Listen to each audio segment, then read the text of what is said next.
So I'm going to call the meeting to order for the afternoon of September 13th, 2022.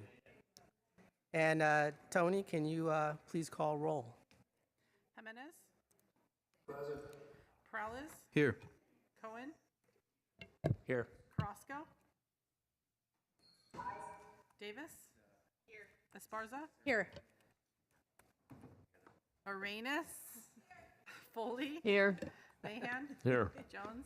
Present. And Licardo is absent. Here. Thank you. All right. I'd like to ask everyone who's able to stand for the Pledge of Allegiance.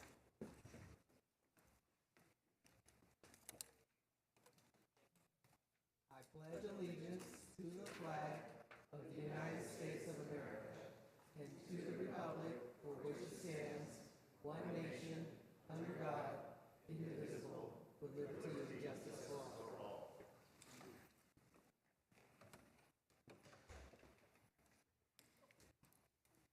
All right. Today's invocation will be provided by singer-songwriter Tim Atlas, and Councilmember Arenas will tell us more. Thank you, Vice Mayor. Good afternoon, everyone. I'm really excited to share with you the musical stylings of Tim Atlas. And Tim grew up in the east side of San Jose, surrounded by music, joining marching band, jazz band, and drumline, while also teaching himself guitar. In 2015, Tim caught a major break after he was chosen by, drumroll, Gwen Stefani to join her team on the 9th season of the television singing competition, The Voice. Many of you who follow probably know Tim.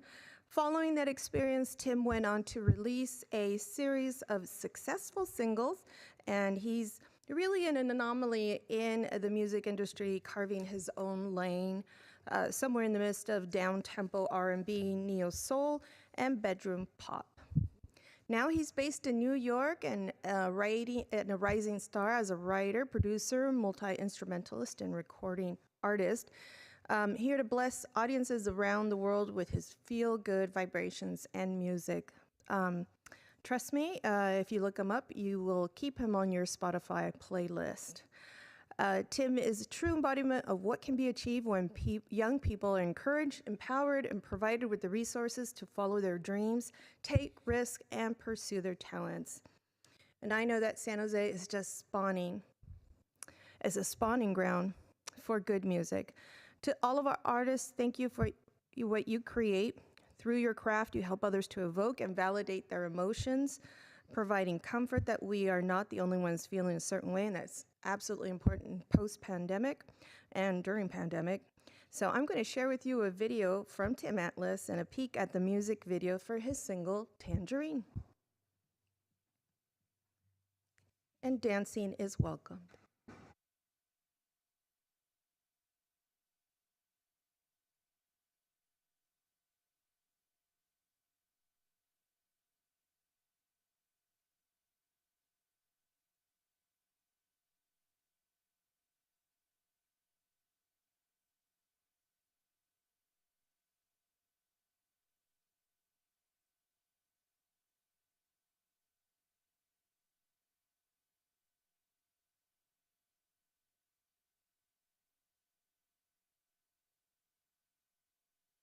Oh, Councilman Davis just offered to sing.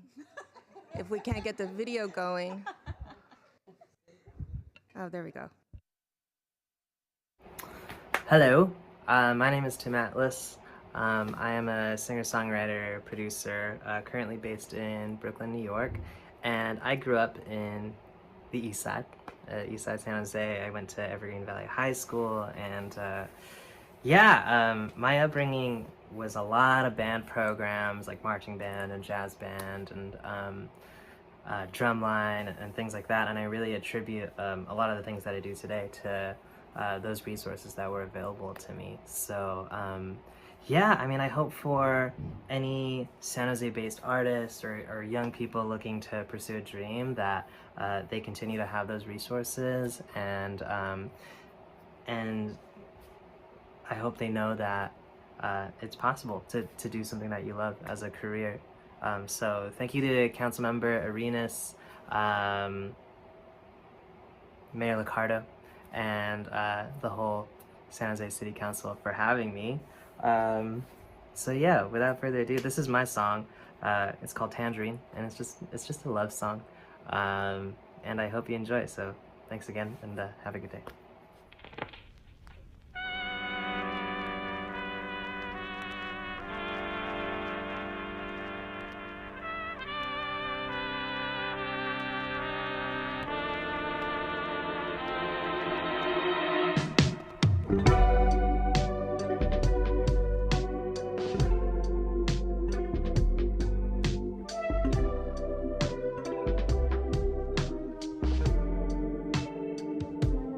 Muted as a mustard yellow.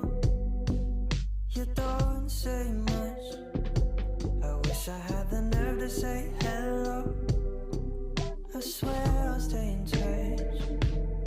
On a dog day afternoon, everyone else is in the pool. All of these people underestimate the watercolor blue.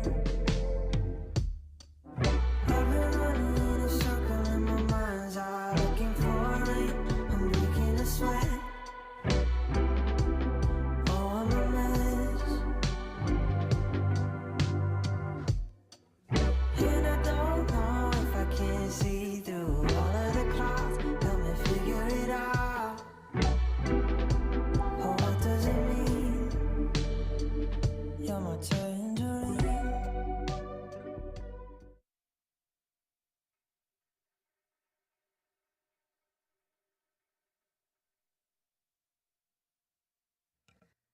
Thank you, Tim, for that romantic song. I wish I were able to sing, but great job. A little bit. We'd be your backup band if you sang. Oh, there you go. You see, you're tempting me. We're on to, this is a smooth transition to ceremonial items. I'd like to ask Councilmember Davis, please join me at the podium, and we will recognize and proclaim National Childhood Obesity Awareness Month.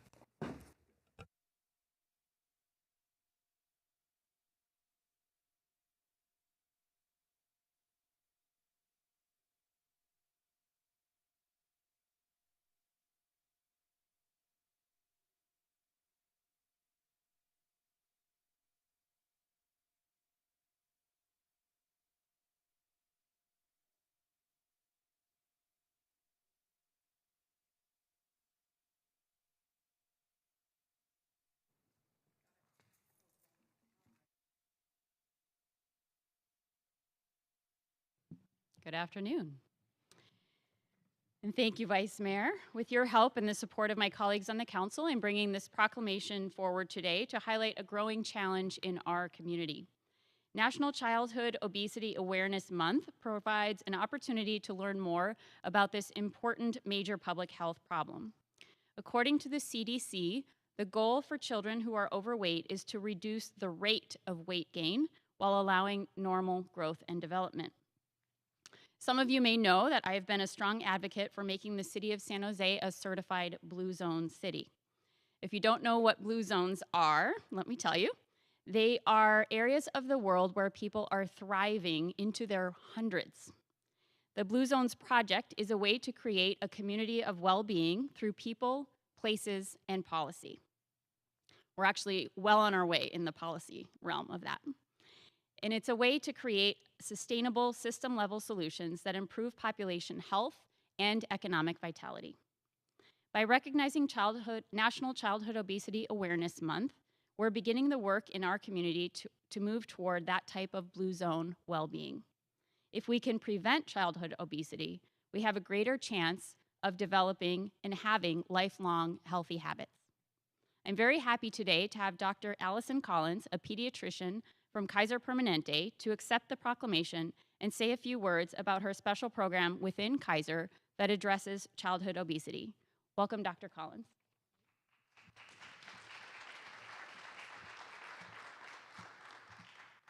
Great. I'm honored to be here today to represent Kaiser Permanente Santa Clara as well as the Healthy Eating Active Living program, or what we refer to as the HEAL program.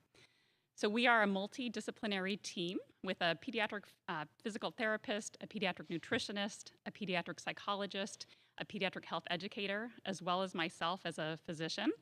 And we have innovative ways of treating our kids and families. We started our program 11 years ago and treat hundreds of kids every year.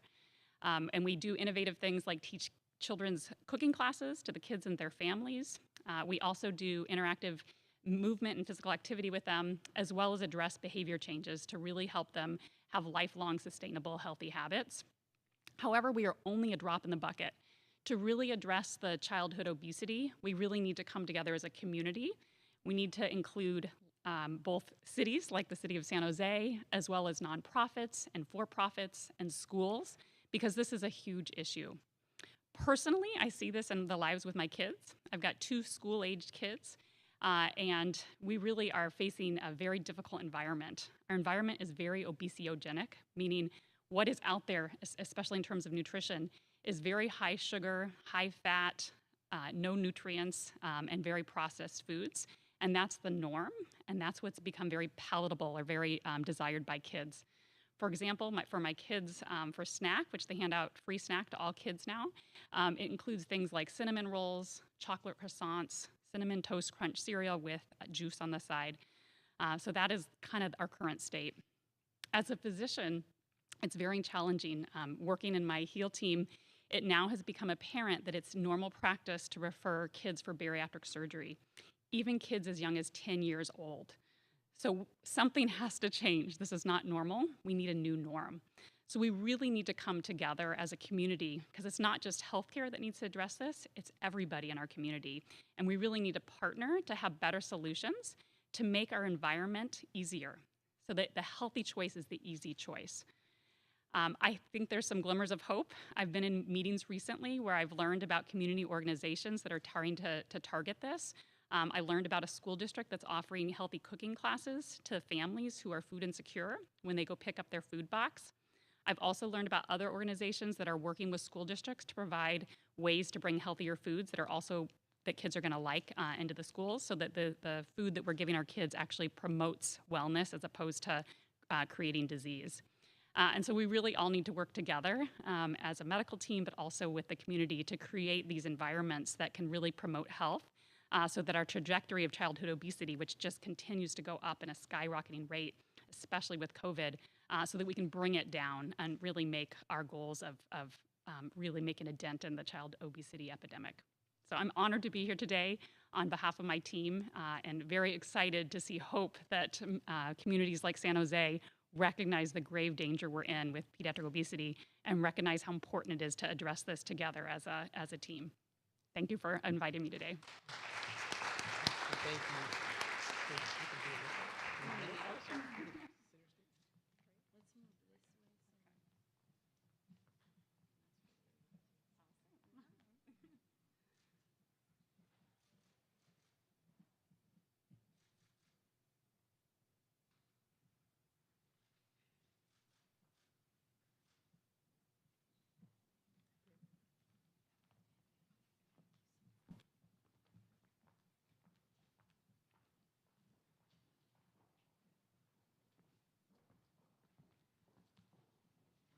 I would like to now invite my colleague, Councilmember Arenas, to join me at the podium, and we will recognize and commend Citizens Equity First Credit Union. Wonderful. And I'm just going to wait for all of the beautiful people who are behind me make just some wonderful things happen for our family and for our children. And one of those things is having scholarships for Camp San Jose. If anyone's been to Yosemite, you know how beautiful and just inviting it is for all of us. And the people behind me who are our Parks and Recreation Neighborhood Services Department employees that you may all know, and then Citizens Equity First Credit Union. But through a lot of really good marketing, they're known as SEFQ.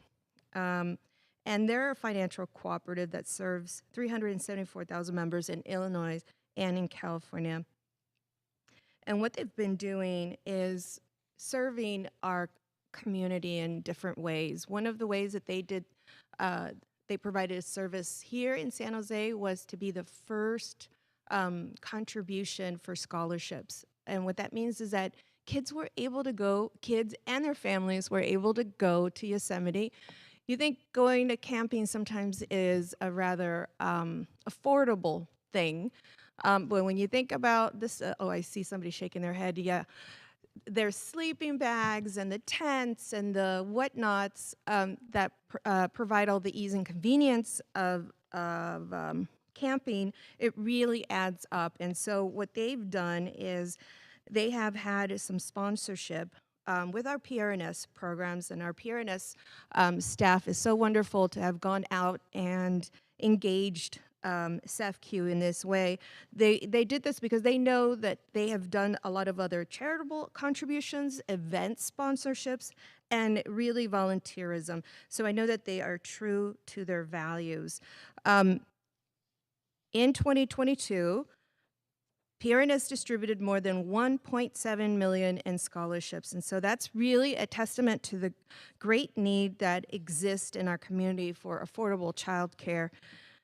In my community, we have Welch Neighborhood Center that hadn't been open for many, many years. We finally got that open with the assistance of our PRNS staff and the council. And I'm really happy and proud to say that 74% of our campers were on scholarship.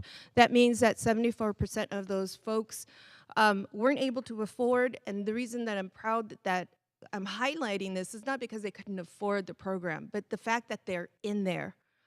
Because in the past, this wasn't even offered.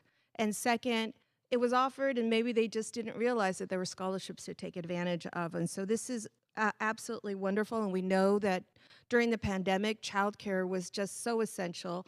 It continues to be, and I'm really proud of all of the programs and services that our Parks and Rec department offer, because they are safe and loving and just really fun ways for our children to remain safe. I myself use ROC program for my kiddos for after school, so I'm also a believer. So I want to thank SEFQ, Peter Diaz, our Bay Area president, Ramiro Garcia, business development and community relations manager, and Anita Atencio, and she's a member center manager from the Evergreen Center, for joining us today and for the work that they've done with our Parks and Rec departments.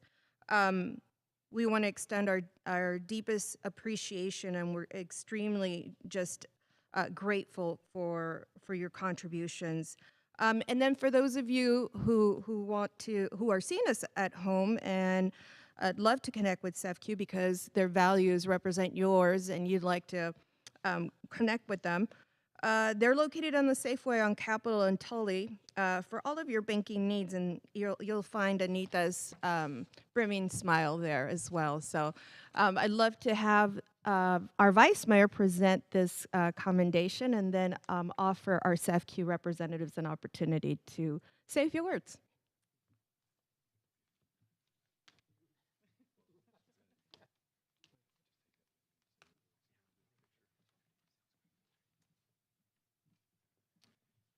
Thank you, Council Member Arenas and council members, as well as the Mayor's office. On behalf of the SEFQ team, it is truly an honor for us to be here today.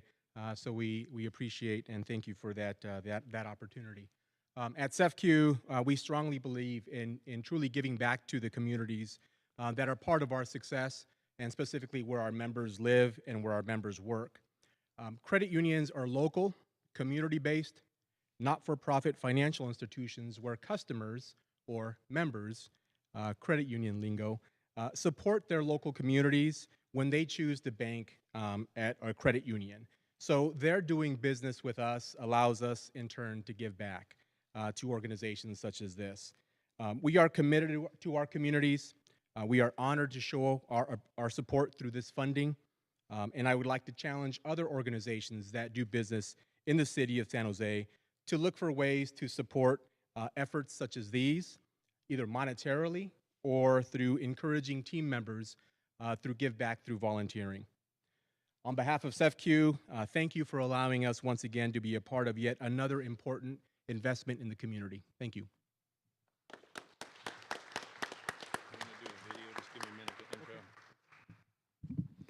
Thank you, Peter. My name is John Cicerelli. I'm the Director of Parks and Recreation. I do want to thank Peter and his team. This actually isn't the first time they've given us funding to do scholarships so that kids can attend summer camps. We've been in partnership with them since 2018. And so this represents that ongoing partnership, that growing partnership that we have to help children. But also to point out that it doesn't just help children go to summer camp, it helps their parents. Some parents, as you'll see, we have a video in a moment that we're going to show you. It helps them keep a job or go to a job. Some parents like me, when my child was growing up and was younger and going to summer camp, it helps to keep your sanity. But I do want to recognize our team, both here. There's a few folks here, but also out in the field. We served over 16,000 kids through our summer camps this summer. So it's a big program. It has a lot of reach, and it's important to a lot of them. And what you'll hear from them in this video real quick, you're actually going to hear from some of the kids themselves and what they enjoy about these camps. But I do want to repeat what Peter said, which is, that challenge. We'd love to see more help. And this is a wonderful way to give back to your community. It has so many different reasons for value to our families, to our parents and kids alike. So with that, let's try the video.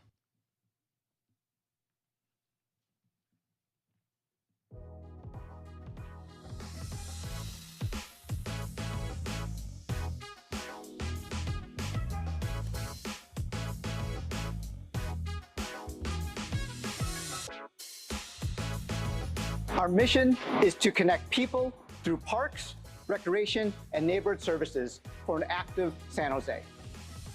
We hope to achieve this through our guiding principles: stewardship, nature, equity and access, identity, and public life.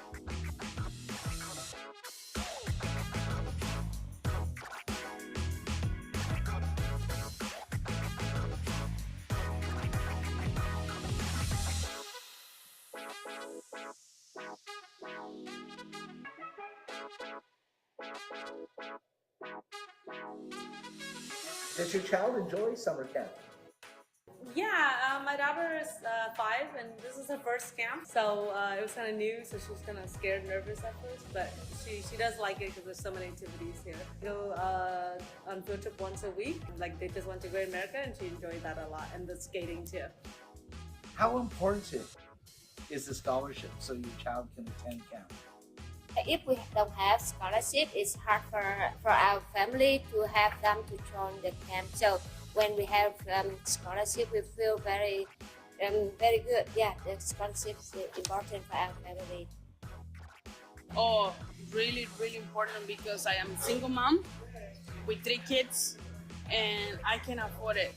If this kind of programs doesn't exist, I cannot work. So that's why I'm working, because this program is here in my community. Despite the challenges, we are passionate about our vision, creating healthy communities that inspire belonging.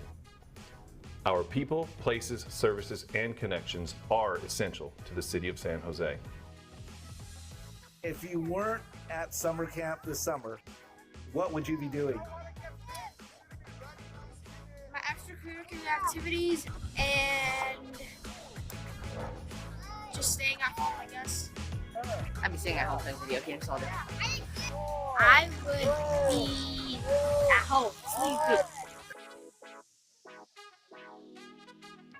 Thank you, SEFCU. We really appreciate your support.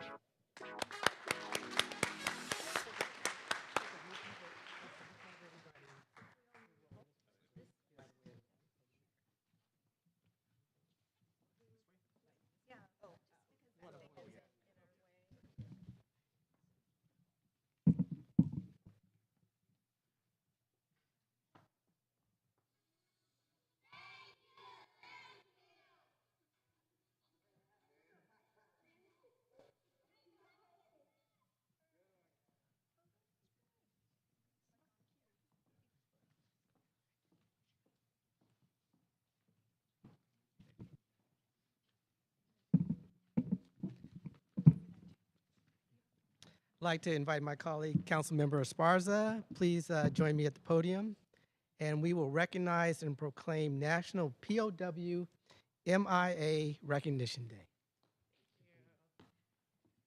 Thank you, and we have some special guests today. If everybody could please come down and join us.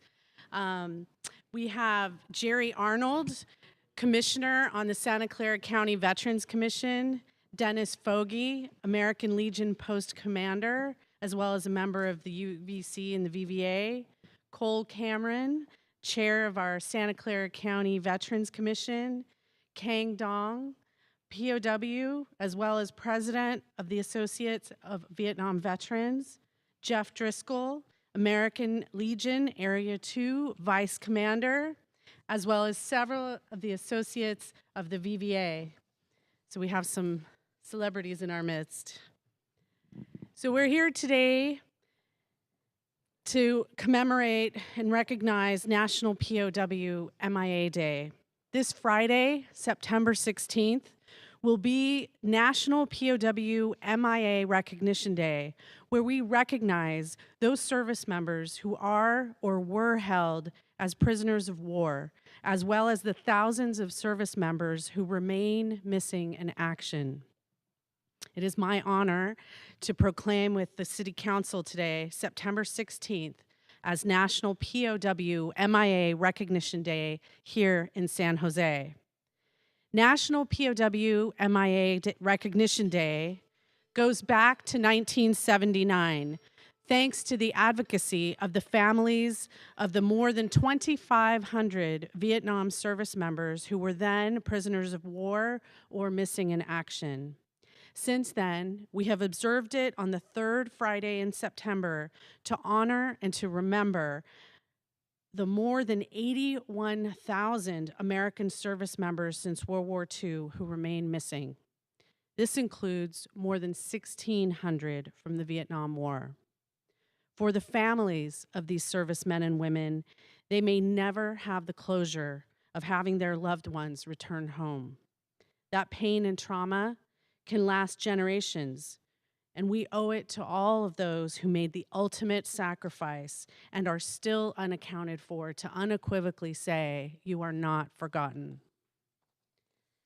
To accept our proclamation today, we are honored to have Rose Herrera, former Vice Mayor and President of the United Veterans Council of Santa Clara County, as well as Warren Finch, President of the Vietnam Veterans of America, Chapter 201. And I'd like to recognize that during her time on the City Council, Vice Mayor Herrera led the successful effort to fly the POW MIA flag below our American flag here at City Hall. The United Veterans Council of Santa Clara County has served our veterans here in San Jose since October 1922. So you heard that right. Next month, they will celebrate their 100th anniversary as the central forum here in Santa Clara County to share information, to link our many veterans organizations, and to support our common goals and objectives. And they organize our wonderful Veterans Day Parade every year. So I'll see you in November. The Vietnam Veterans of America was founded in 1978 to address the need for national advocacy for Vietnam veterans, with the San Jose Chapter 201 formed in 1984 and is named memorially after Ensign Darwin Joel Thomas, who was shot over North Vietnam on October 14th, 1966. Before we present the proclamation, I'd like to invite Rose and Warren to please come up and say a few words.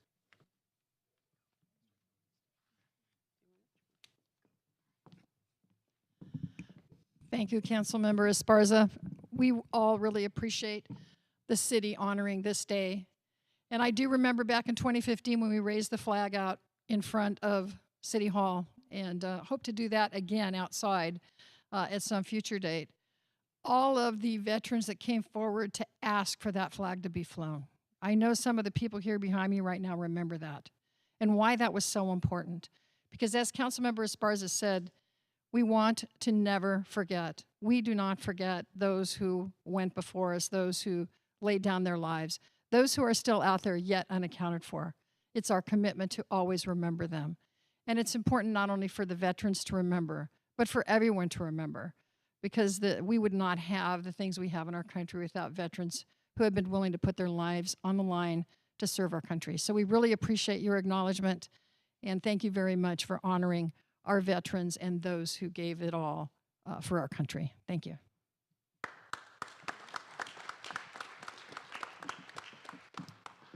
I want to thank the San Jose City Council, especially the ones that were here before, and Rose Herrera, who was instrumental in pushing for the POW MIA flag, not just being flown on special occasions, but every day of the year with a U.S. flag.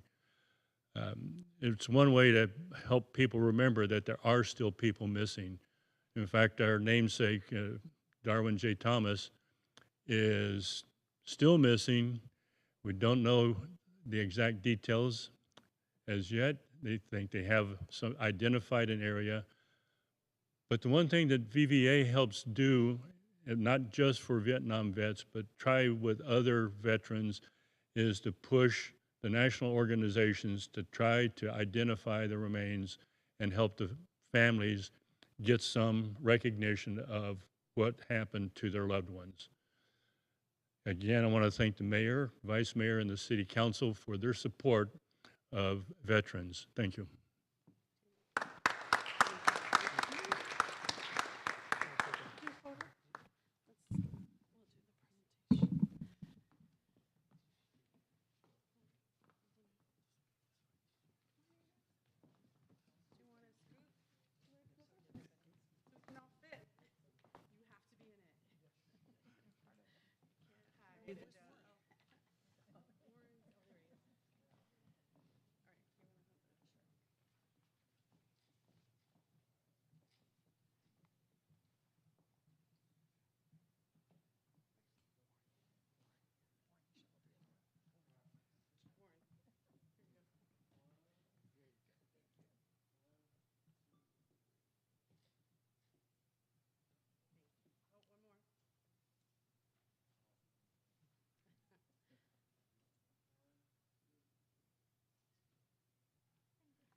And I again want to thank all the veterans and people who have sacrificed and served for their service. So thank you. We are now on to orders of the day. Does anyone on the council have any changes to the printed agenda? Councilmember Cohen would like to adjourn today's meeting in memory of John Semanek, who passed away on August 8th, 2022 at the age of 67. Yes, thank you. And those of us in District 4 are still mourning his loss, and today I would like to adjourn the meeting in his memory. We're joined online by members of his family and other members of the community who were touched by him over the years. John was born in New York in October of 1954. And his family moved to Sunnyvale, where he attended Homestead High School and went on to graduate from San Jose State University, later obtaining his master's degree in business administration. He worked at several of Silicon Valley's biggest tech companies, including Hewlett-Packard, where he met Olivia, his wife of 41 years. John became a member and eventually president of the Institute for Supply Management. The organization flourished under John's leadership, and his passion for the purchasing industry led him to teach about it at San Jose State, and he would go on to author 2 books on the subject. John was a great community leader in District 4. After becoming a local advocate for the needs of his penitentiary neighborhood, he realized the necessity to bring people together and create a neighborhood association. He walked door to door through his entire neighborhood, recruiting people to be members of the Nation group. He continued to work tirelessly to build the PNA network, attended meetings, and made calls to help improve the quality of life in his neighborhood. PNA is now the largest neighborhood association in District 4 with over 400 members. PNA has been an effective advocate for its community and has made an impact on addressing safety and security concerns and quality of life for those who live in the Upper Penitentiary Creek region of District 4. Thanks to PNA's work, there are welcome signs at neighborhood entrances, a network of security cameras monitoring the community, signs promoting safety and cleanliness, and regular dumpster days in the neighborhood. John used his programming skills to create a website and news aggregator called San José Community to keep the neighborhood informed of what is going on in the city. PNA holds one of the largest and most dynamic neighborhood national night out events every year. They bring the neighborhood together for quarterly meetings that are attended by police captains, elected officials, and neighbors. And John leaves a lasting legacy as PNA continues to be a positive force in Berryessa. As a council member, I called on John to advise others on how to start neighborhood associations in their communities, and he was a great resource for many of us.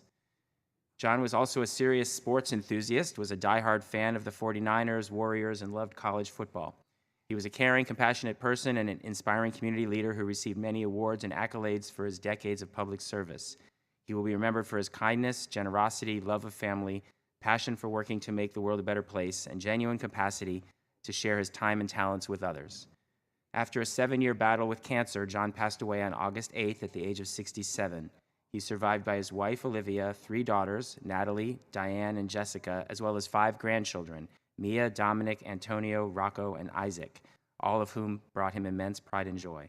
Our hearts and appreciation go out to the entire Semanik family, and I thank them for their love of our community. May he rest in peace. Thank you, Councilmember. We're now on to the closed session report. City Attorney, Nora? Thank you, Vice Mayor. We do not have a report out of closed session today. Thank you. Next is the consent calendar. Are there any items that the council wants to pull from the consent calendar?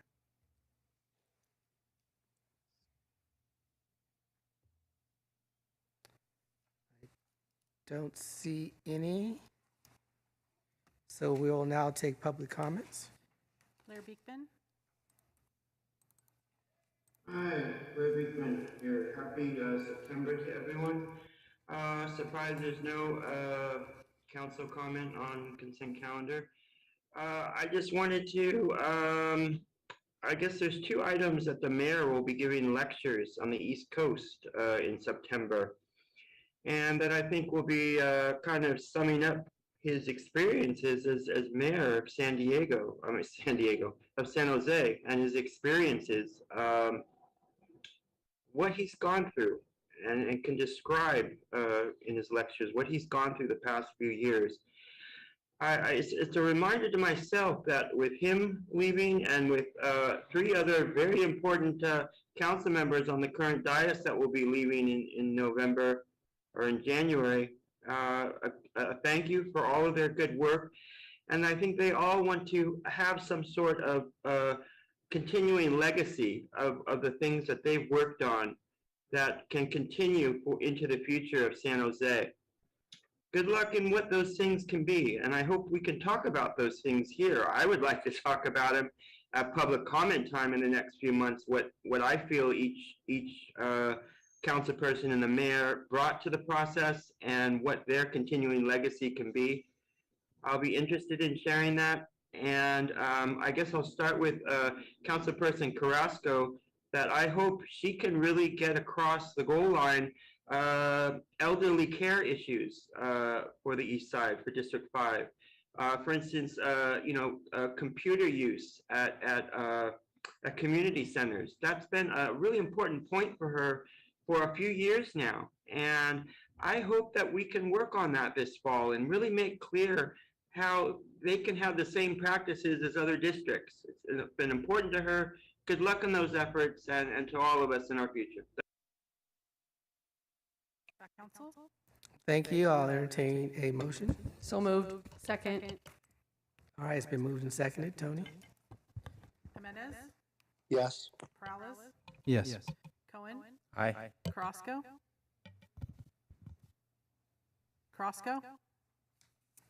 Davis. Yes. Aye. Esparza. Yes. Arenas. Yes. Foley. Aye. Mahan. Aye. Jones. Aye. And I heard you, Councilmember Crosco. Thank you. Thank you. Next is item 3.1, report of the city manager. Thank you, Vice Mayor. I do have a report today. I want everybody to know that this week, San Jose is celebrating Welcoming Week. The week is a dedicated time to recognize the growing network of cities, counties, and organizations around the United States who strive to make their communities more inclusive and welcoming for all people, including immigrants and refugees.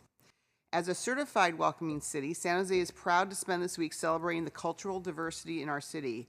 The contributions of immigrants who call San Jose home reflect on what it means to belong and explore ways to make our community more welcoming for everyone. I want to extend my deep gratitude to the mayor and council, city departments, and community organizations for being intentional about creating inclusive policies, practices, and norms that enable all residents, including those from our diverse cultures and backgrounds, to live, thrive, and contribute fully to our community. Finally, thank you to the City Manager's Office of Racial Equity and local partner organizations for their work to organize events throughout this week, including City Dance this Thursday evening at the Circle of Palms in downtown San Jose, virtual programs in collaboration with the San Jose Public Library, culminating at Viva Calle this Sunday with a welcoming hub at Kelly Park featuring live music and dance. So thank you. Thank you. Next is item 4.1, Independent Police Auditor 2021 year-end report.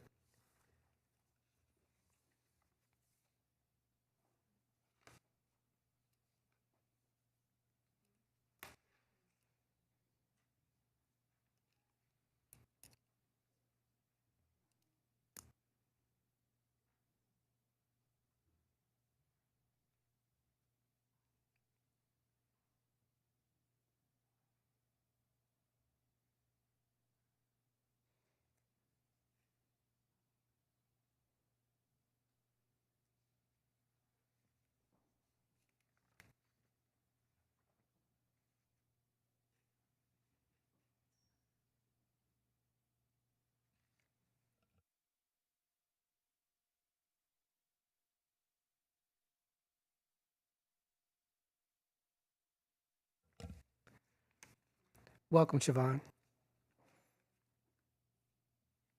Thank you, Vice Mayor.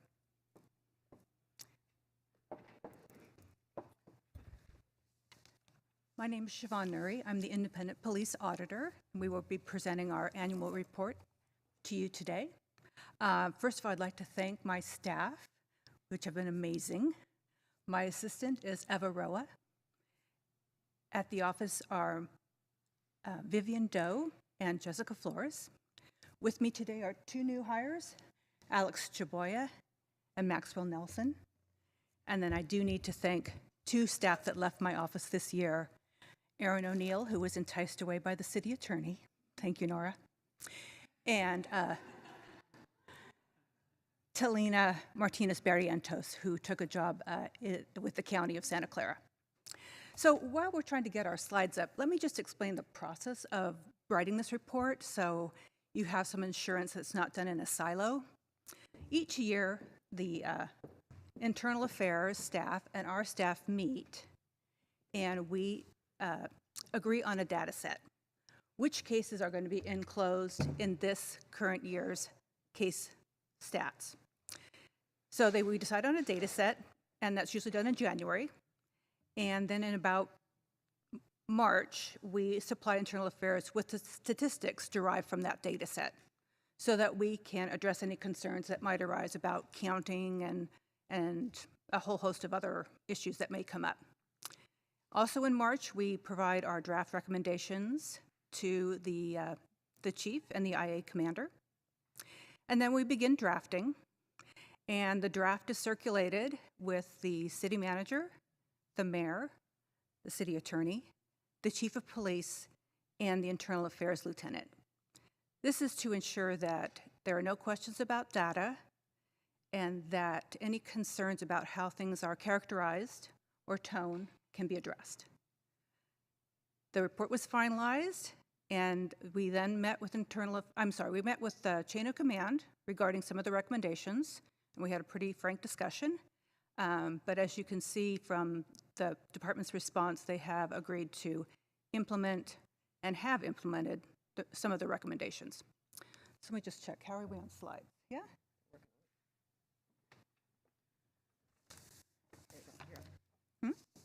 Oh, great. So there's our cover for this year. We did a lot of green this year. I don't know why. So the next slide is statistics. Oh, thanks. Can you do this for me? We did have an increase in both complaints and allegations received this year, in 2021. Hard to tell why complaints and allegations go up and down. The police have been in the news more frequently than in years prior to 2020. But again, it's just difficult to say. Next slide. So this shows allegations closed. The prior slide was allegations received. These are cases that have been closed both by Internal Affairs and our office. And I think you might have read in the paper that about 31% of officers received complaints in 2021. However, as you can see from this chart, most of the findings were either exonerated, meaning that the officer acted in accordance with the duty manual, or as unfounded, which means that the incident complained of did not occur. That is the vast majority of allegations. So the next slide is what we look for when we're doing our audit process. We want to make sure that the allegations reflect what the complainant's concerns were. We want to make sure that the documentation is complete. We want to make sure that they're looking at the correct policy when they're applying policy to the facts. And then we come up with a conclusion. Some of these are agreed at first review and no further action is taken. Some of them are sent back to the department because we want additional things done. Generally, that's an officer interview. I would say in the vast majority of cases, we want an officer interview, so the investigation isn't supporting conclusions that you can't ascertain without asking the officer. There's back and forth. We appeal sometimes up to the chief and sometimes up to the city manager, and then we close in one of four ways. Again, agree at first review. If we ask the department to take additional steps and they do so, then we may agree after further action. We may close with concerns or we may disagree.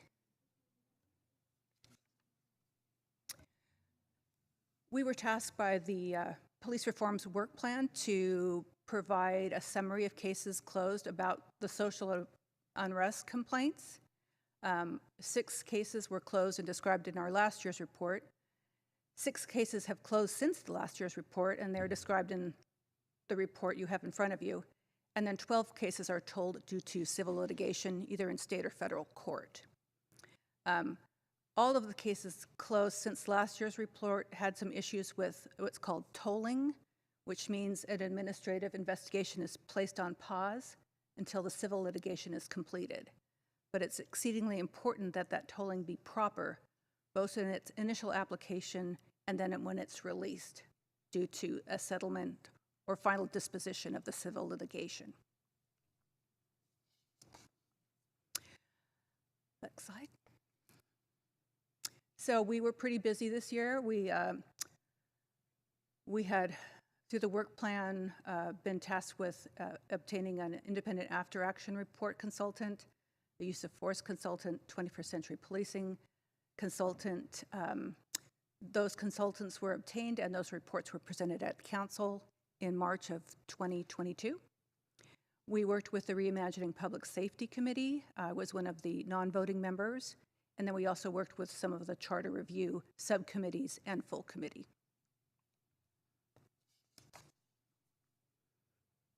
We were also busy earlier this year with requests from the state auditor to pull certain cases in which contained allegations of bias-based policing.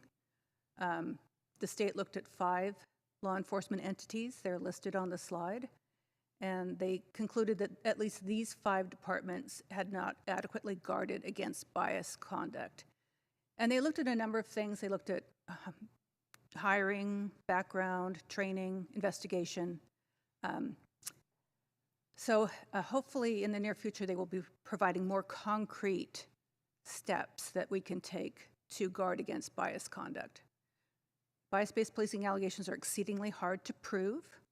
In the years I've been there, there has only been one, which is described in the auditor's report at page 21.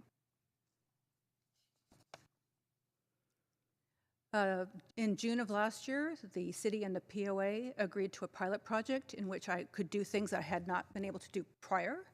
The most important to me was being able to ask a question in officer interviews. Very important. We were allowed to ask IA to do certain tasks, and most of those was either adding a subject officer or adding allegations. And then there was a 9-month turnaround from the date the incident was filed to the date that I get to see the investigation. So basically, I have an increased confidence in the investigation process because now I'm more assured that the subject officers that need to be looked at are looked at, and the allegations that need to be looked at are looked at. My confidence in the outcome remains unchanged. It's neither improved or decreased.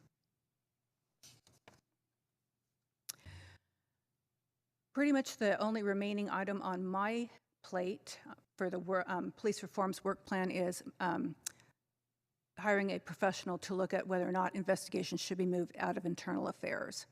So that contract has been signed, that consultant is on the ground. He's been directed to talk specifically to chain of command, police officers, district attorney, our office, city attorney, other oversight entities, past and present IA commanders, and the POA. So hopefully all of those individuals are reaching out and providing their thoughts, candid thoughts about the system. So this wasn't created in a silo. This was a task handed to me by the police reforms work plan. The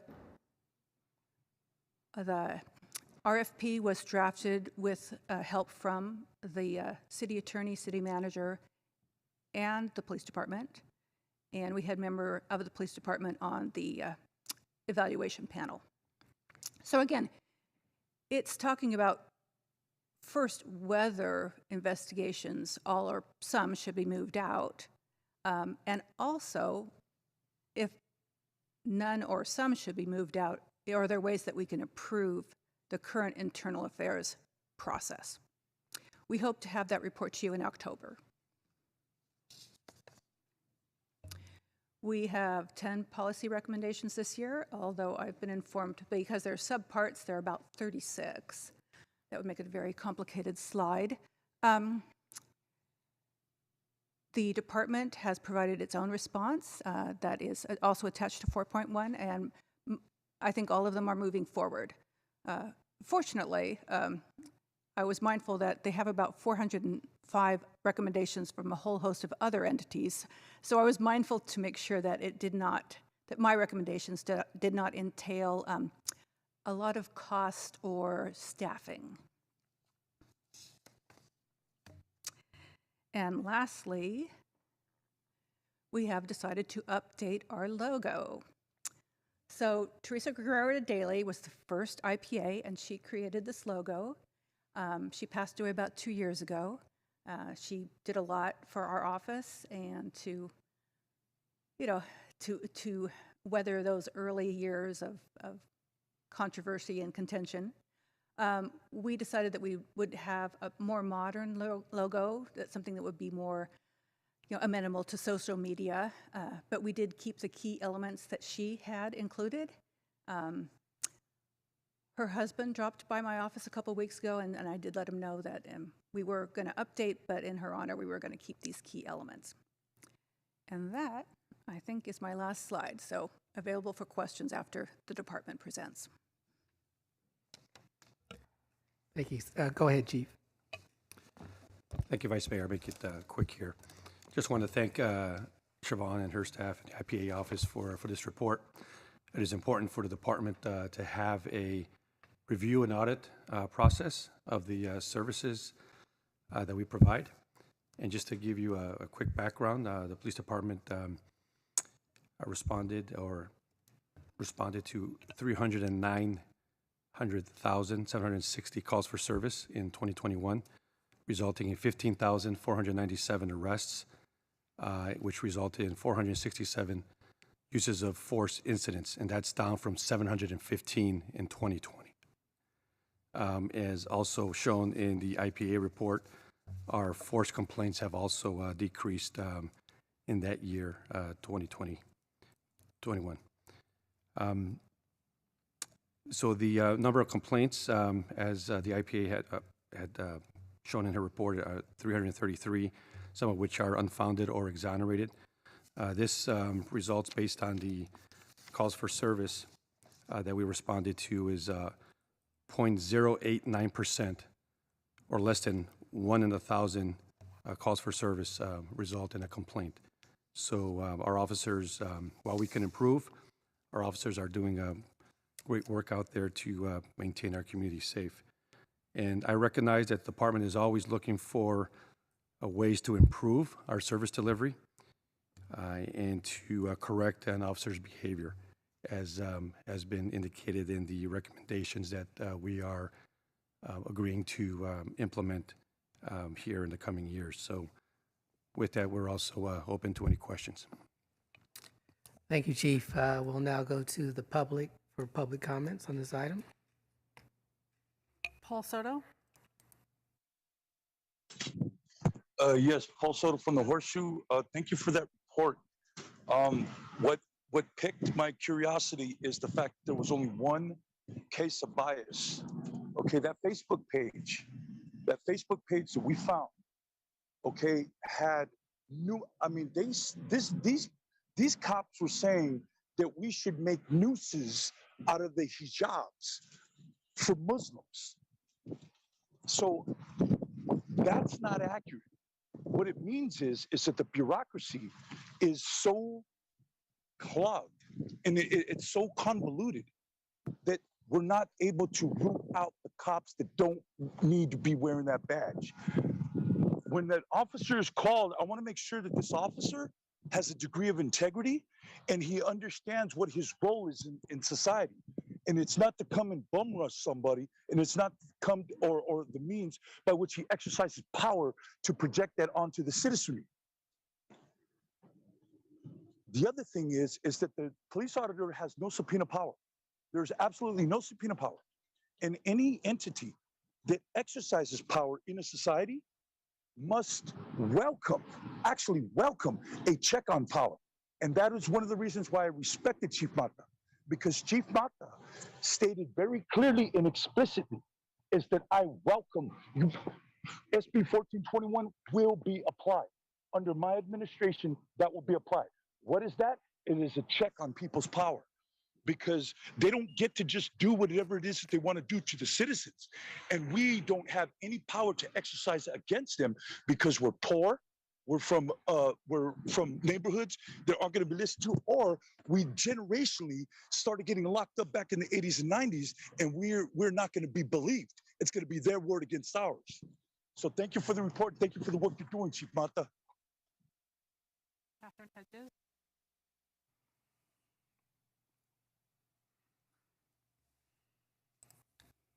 Yes, thank you very much.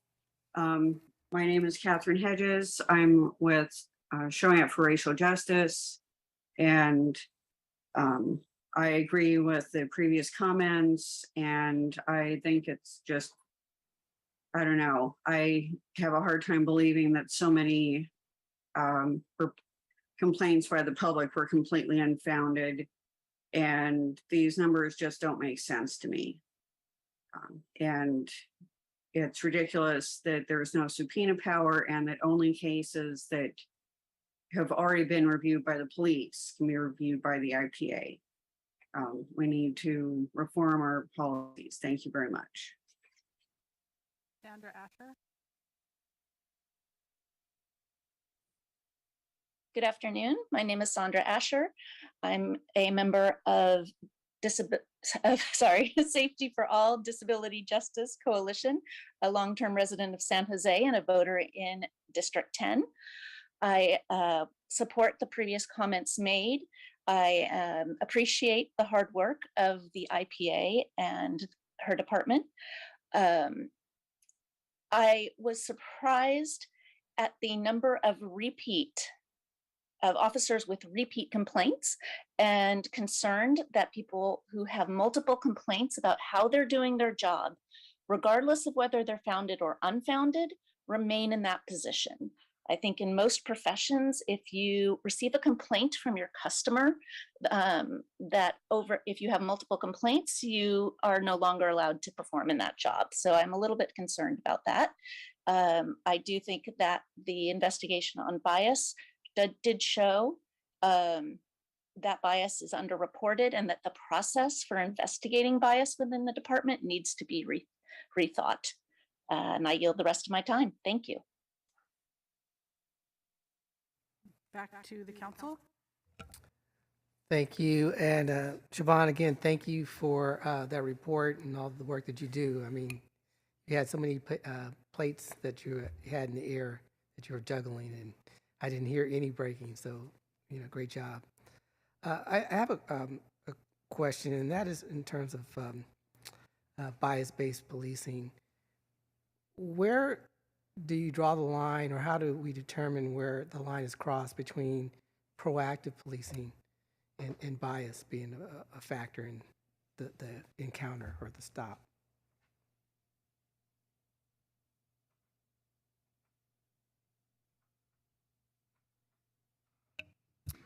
It's a good question. I've not thought about it before. But in terms of bias-based policing, we get a fair number based on traffic stops, mostly people thinking that the officer is pulling them over and or then conducting a search of the car or the person because of their race. Given the demographics of the area, it's hard for me to say whether or not it's being proactive policing or something else.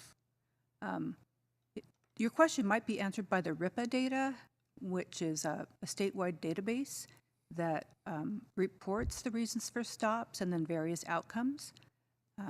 Unfortunately, that data set is now down due to some issues having to do with concealed weapon permit information being somehow leaked onto that site. But I will think about it and get back to you if you don't mind. Yeah, I imagine that's one of the challenges, is how do you actually prove that you were stopped or someone was stopped and it was because of some bias versus just proactive policing. Right. So actually, I want to direct the same question to the chief or someone from your staff, chief, in terms of when you have an officer that's out on patrol and he's engaged in proactive policing, how, I'm trying to figure out the best way to ask this question. How do you judge, or the department judges, whether that stop was a biased stop versus just that officer being engaged in very proactive policing, which is what you want our police officers to do? Thank you, Vice Mayor. So the department has several policies on bias-based policing, and also not to discriminate against our residents. And it's important to understand that the officers that are patrolling in the area have received information from either the citizens or a crime that has been committed. So they work off of that to be proactive in areas throughout the city. Once we determine that an officer's misconduct rises to a level of looking into bias, then that's what we look into. But again, it's based on the reason for the stop, how they stopped,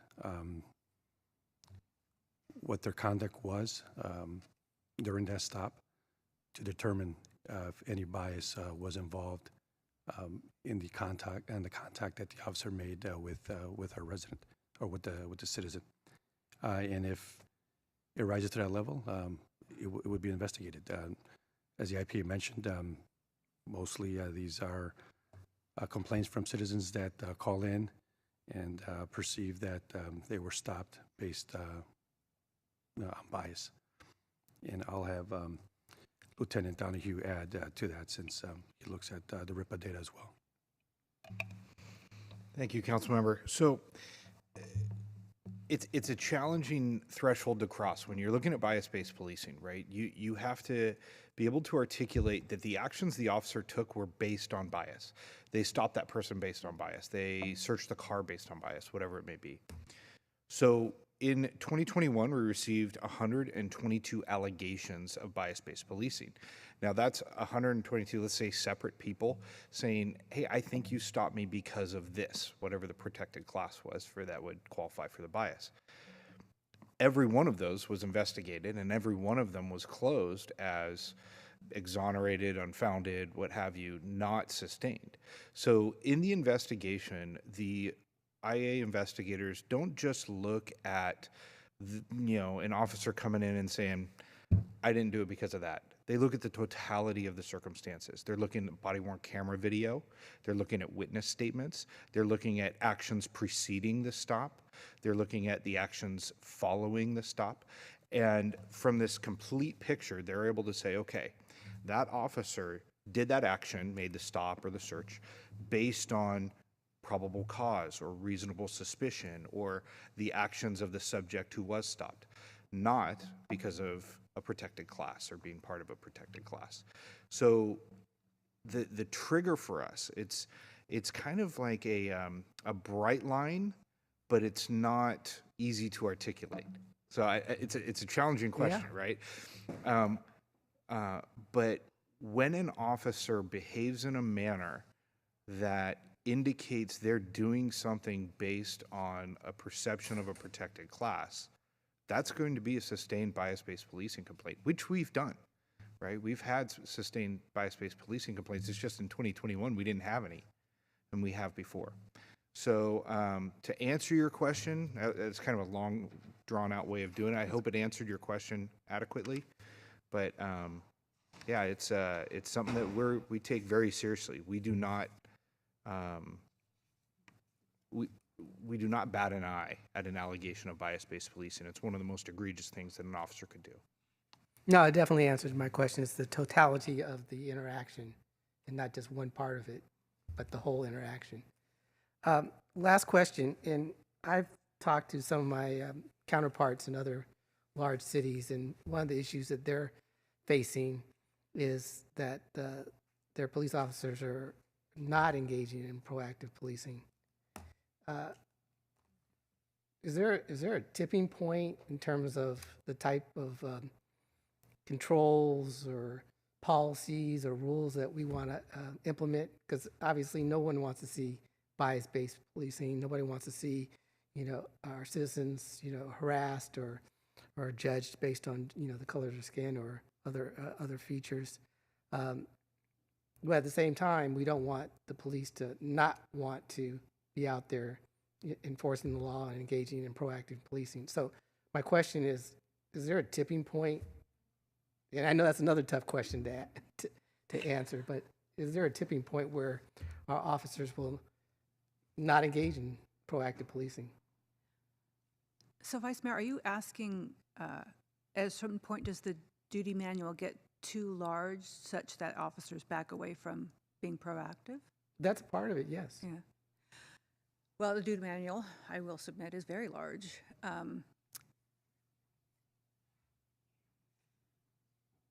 In my mind, there are some things that need to be in the duty manual in order to hold officers accountable. Agree. So, for example, this year, last year, there were some cases in which we believe there was retaliation in the field, during an encounter in the field. And when the department looked at it, they said, well, we don't have a duty manual that addresses this. For me, it would be just common sense, but if we need a duty manual to address retaliation, then that's a reason to put another section in the duty manual. But as to the others, like depolicing, I'd have to defer to Chief Mata. Thank you. Thank you, Vice Mayor. Yes, I agree with Siobhan that our duty manual is large, but despite that, our officers are doing a good job keeping our communities safe. one of the things that I have mentioned is currently based on the information, like I mentioned before, that they work off of, whether it be citizen information or prior crimes, reports, things of that nature. Our homicide rate is, our detectives have solved close to 100%, or I think 100% of their cases this year. So again, they work in collaboration with the community to receive information. In addition, the current seizures of firearms are high during the last 2 years. I think we've seized close to 450 firearms this year, and I think over 500 last year.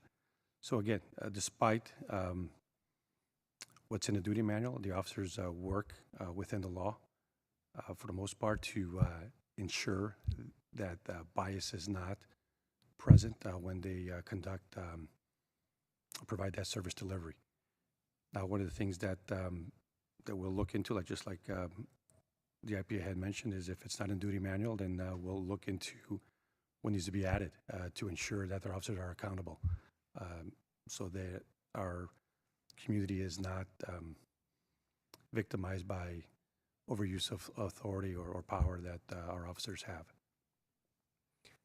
So this can either go to the chief or Siobhan. I mean, so what I'm hearing, we're still in a relatively good space in terms of doing what we need to do to hold officers accountable, make sure that, you know, we don't have bias-based stops and encounters.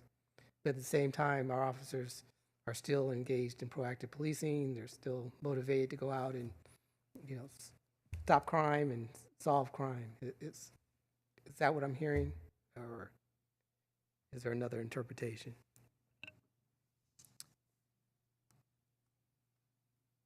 Well, I can't agree wholeheartedly with your statement. That's fair enough.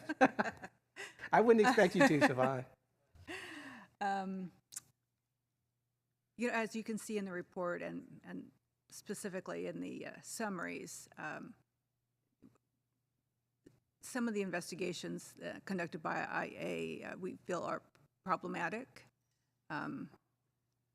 and warrant, you know, additional analysis or perhaps an entirely different conclusion. I mean, if you have a case where an officer is saying that he's documented everything, but when you look at the documents, it's not reflected in them, I think you have an issue. When an officer says that somebody's hiding a weapon in their clothing, but they're naked, I think you have an issue with, you know, rationale and reasonableness. And so, you know, I think we'll have to see what the consultant says in terms of improving internal affairs, because some of those areas need improvement. In terms of bias-based policing, I agree it's exceedingly difficult. As the lieutenant said, it's very challenging. And we've only had one sustained complaint on bias over the past 14 years. We have had 2 complaints sustained on disability. Oh, okay. Thank you. Thanks. It's hard to prove, but at a certain point, you might see like a greater number of not sustained, where there's some evidence but not sufficient to make a finding of sustained.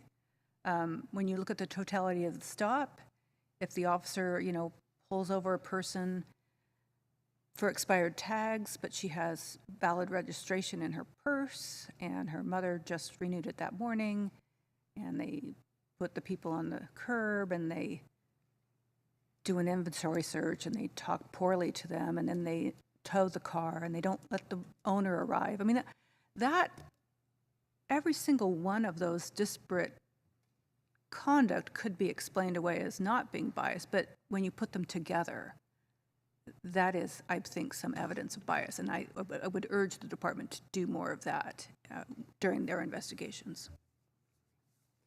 Thank you. That's all the questions I have. I'm going to go to Councilmember Mahan. Thanks, Vice Mayor, and thank you all for the report, and thank you, Siobhan, for the report, and all of you for the work that you're doing. Just a couple of quick questions. I guess my first question is actually for the chief and team. you know, we've been talking a lot with 311 about getting away from just reacting to being complaint-based and actually identifying patterns and needs and being more proactive. And so that, as I was reflecting on that, I was thinking, do you have access to data on a per officer basis that would allow you to identify outliers in terms of things like use of force that would allow you maybe prior to a complaint to be able to do some investigation or maybe get somebody some additional training? Or can you identify, do you have access to that level of data granularity where you're able to see on a per officer basis any relevant trends that might help with basically preventing future complaints? Thank you, Councilmember.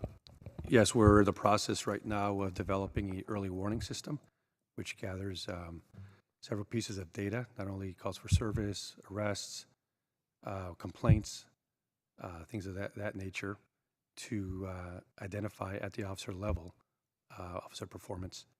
That's something that we're working on, and we look forward to using.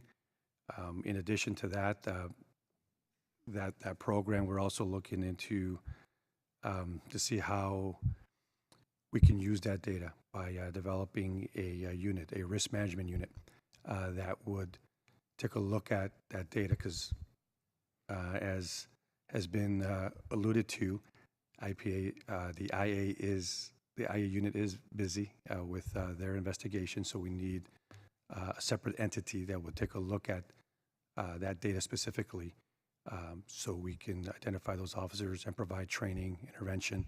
Right now, what we do have is an intervention counseling, where officers, if they have 3 or more complaints, their supervisor, along with internal affairs, speaks with those officers to determine, what's going on. Yeah. But we need to get more into the weeds as to what's going on, so we can prevent further complaints. Great. Yeah, it sounds really promising to me. I don't think there's any perfect system, but as I was hearing the description of how hard it is to identify on an individual instance what happened in that moment, it seems to me that when you look across thousands of interactions and you can identify patterns of bias, that might actually be more productive than just isolating the individual complaints or incidents. So I think it's promising. I'm sure it will not solve all of our challenges, but is an interesting approach. And then what is the timeline? That sounds like a complex system to pull together. What's the timeline for being able to start to use that? I think we're in the phase of gathering the data. We have some data in the system that we're taking a look at. So it's up and running. We're just looking at how to use it, and then again, the resources that will allow us to look at that data. Okay. And Councilmember, if I can jump in here, that item was part of the police reforms work plan, and so we will provide you with some sort of information memo when it is completely up and running and being utilized in its capacity. But I know that the assistant city manager is overseeing that now for me, and the police department's been working on it for quite a while, and they've been very engaged on it. And there was a related recommendation, if I recall, Siobhan, from 2018, there was an independent police auditor recommendation that was related to this that you had let me know about. So something that's very important for us. Great. Excellent. Thank you. And then, Siobhan, just curious, as you're conducting your investigations, have you, just as you reflect on the past year, had any trouble with the availability or timeliness of access to documents or personnel? Or has that, I know that there'd been, recall that coming up in the past as an area for potential improvement. So just curious what your experience has been. Thank you, Council Member. First, we don't investigate, though, so we audit investigations. Sure. Sorry, that's what I meant, your audit, yes. Yeah, it's a distinction that's worth mentioning. Yes. So some of the complaints were closed in an untimely manner. Some of those are outlined in the social unrest cases where, due to tolling issues, we either got them days before the 365 ended or even after the 365-day deadline. So that's of concern. There are some other cases that we have concerns about timeliness. And then, it's an ongoing healthy discussion about what other documents or information we can get.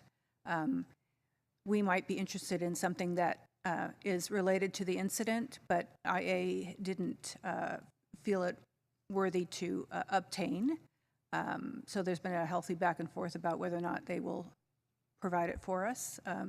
That conversation has been happening for a while, and I think it will continue into the future. Okay, thank you. And then finally, in the cases where there's ultimately disagreement, and I think there were 2 I saw in this report, is there any formal follow-up or process beyond that, or is that just recorded for the public's knowledge? Yeah, it's pretty much just recorded for posterity and trends. I think the only person who could move it forward would be the complainant themselves, and they could move it up to the Department of Justice. The Department of Justice rarely, if ever, will take a complaint that's already been investigated by the local law enforcement agency. Got it. Okay. Thank you. And thanks again for the report. Vice Mayor, if you'd like, I'll move the report. Move acceptance of the report. We have a motion. Can I get a second, please? Second. All right. And Sergio, you had your hand up. I don't see it now. Yeah, I did. I took it down, but I do have a question if this is a good time. Go ahead. Okay, thank you. I just want to thank Siobhan and certainly the chief for the response. As I was going through your report, Siobhan, I was increasingly concerned with some of the stuff I was seeing, but I was glad to see that in the chief's response, the police department's response, that a lot of that was addressed, and so very much appreciate that. One of the things that stood out to me as I was going through your report, Siobhan, is that I don't remember the exact number, but there were several instances in which you comment in some of what you shared with us that one of the critical things that was missing is the interviewing of the officer in question during the course of some of these specific investigations. And with that in mind, I guess I'm wondering, I know that the way the police department or the chief's office sort of responded to your report was a little different than the way you laid it out. So I think they broke it down into many different pieces of things to do, if you will. And so I'm wondering can you remind me if in the police department's response, if there's anything that's in there that's addressing that critical component that seems to me is missing at times, and that is being more purposeful about having IA interview the police officer in question. Because in some of the cases you mentioned, it just seemed interesting to me that was never done, right? And maybe in some instances they went back and did it after the fact. But that seems to me a basic thing that should be done right at the outset, it seems to me. And curious if you think that that's adequately addressed in some of what the police department put forward as things they're going to be working on. Thank you, Council Member. That specific conduct was not addressed in the recommendations or the response. Whether a subject officer are interviewed has been a matter of discussion for many years. There are some cases in which officers don't need to be interviewed. The body-worn camera adequately addresses the alleged allegation to a preponderance of evidence standard. We don't need officers interviewed to take them off the patrol and to have their POA officers come and sit down. So there are a fair number of cases where we don't need interviews. There are some interviews that need to be done and aren't. Some of these we ask the department to do. Sometimes they will do more interviews and sometimes they won't. Sometimes they'll see the need for an interview, but unfortunately the time is so close to the 365 that they're not able to do one. So, we try early on to identify those cases where we want officer interviews and just engage in dialogue with the IA lieutenant.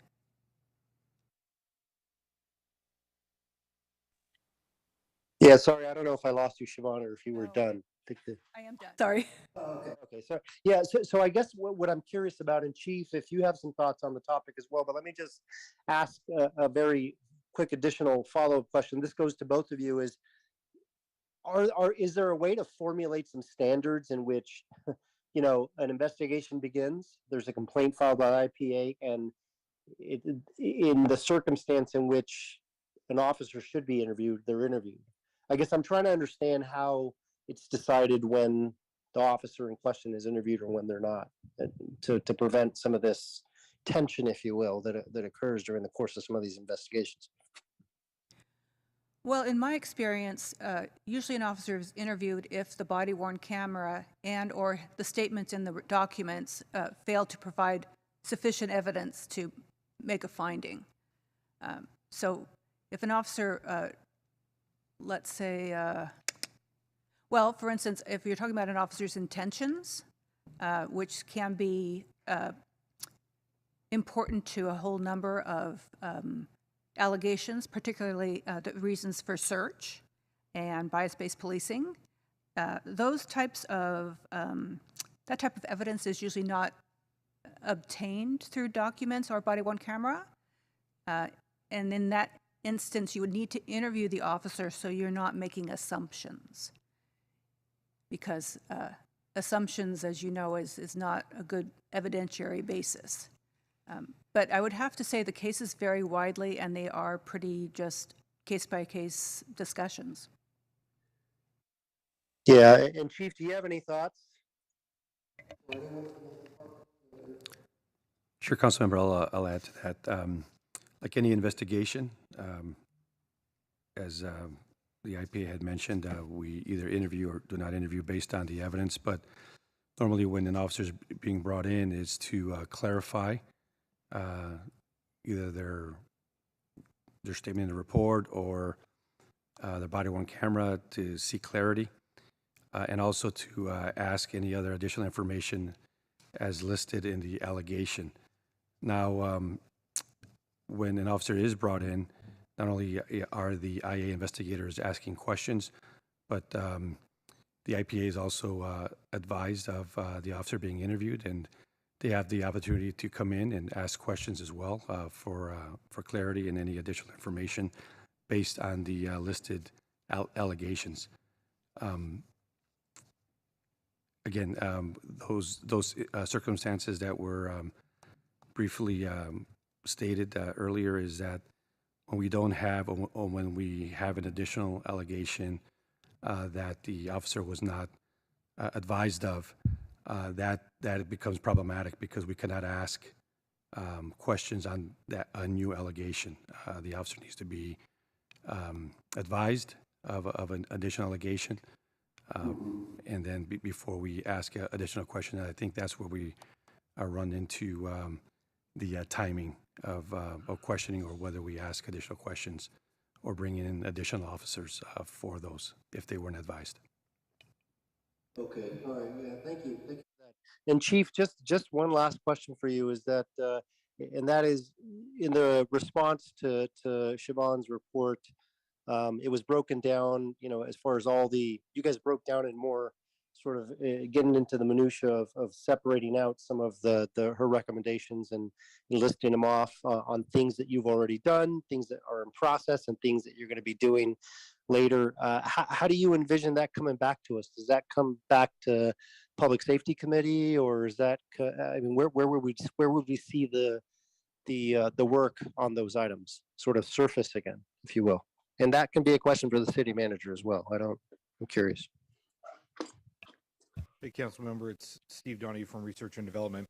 So what we're going to be doing here is in November, I believe it's scheduled for us to come back with all of the recommendations our departments received over the last couple of years. And then these 36 are folded into that list. We're somewhere around 444 in my last count, but we're trying to knock out some of the duplicates and things like that. For this particular report, you've got the 22 that we already completed in here. That gives us 5 that are still in process and 9 that we agree with for some future implementation. And that'll be reported back regularly to the council. I don't know if the council is going to schedule it in standard council session or if it's going to go to PISPIS, but that'll be decided at the council meeting in November. Okay, thank you so much. And I know that you guys are working on a lot, given many of the recommendations that have surfaced in many different areas. But I think, at least in my mind, that this stuff's super important. It's something that's very front and center of what we continue to hear in the community. And so I appreciate your efforts to chipping away at the big iceberg that is this the issues around accountability and oversight. So I just want to express my appreciation. Thank you. Thank you. And we have a motion and a second on this item. So, Tony? Jimenez. Perales. Yes. Cohen. Aye. Crosco. Davis. Yes. Esparza. Arenas. Foley. Aye. Mahan. Aye. Jones. Aye. Esparza. Yes. Arenas. Yes. Thank you. All right, on to item 4.2, San Jose Police Department Internal Affairs Unit 2021 Department Initiated Investigations Report. And we have a presentation.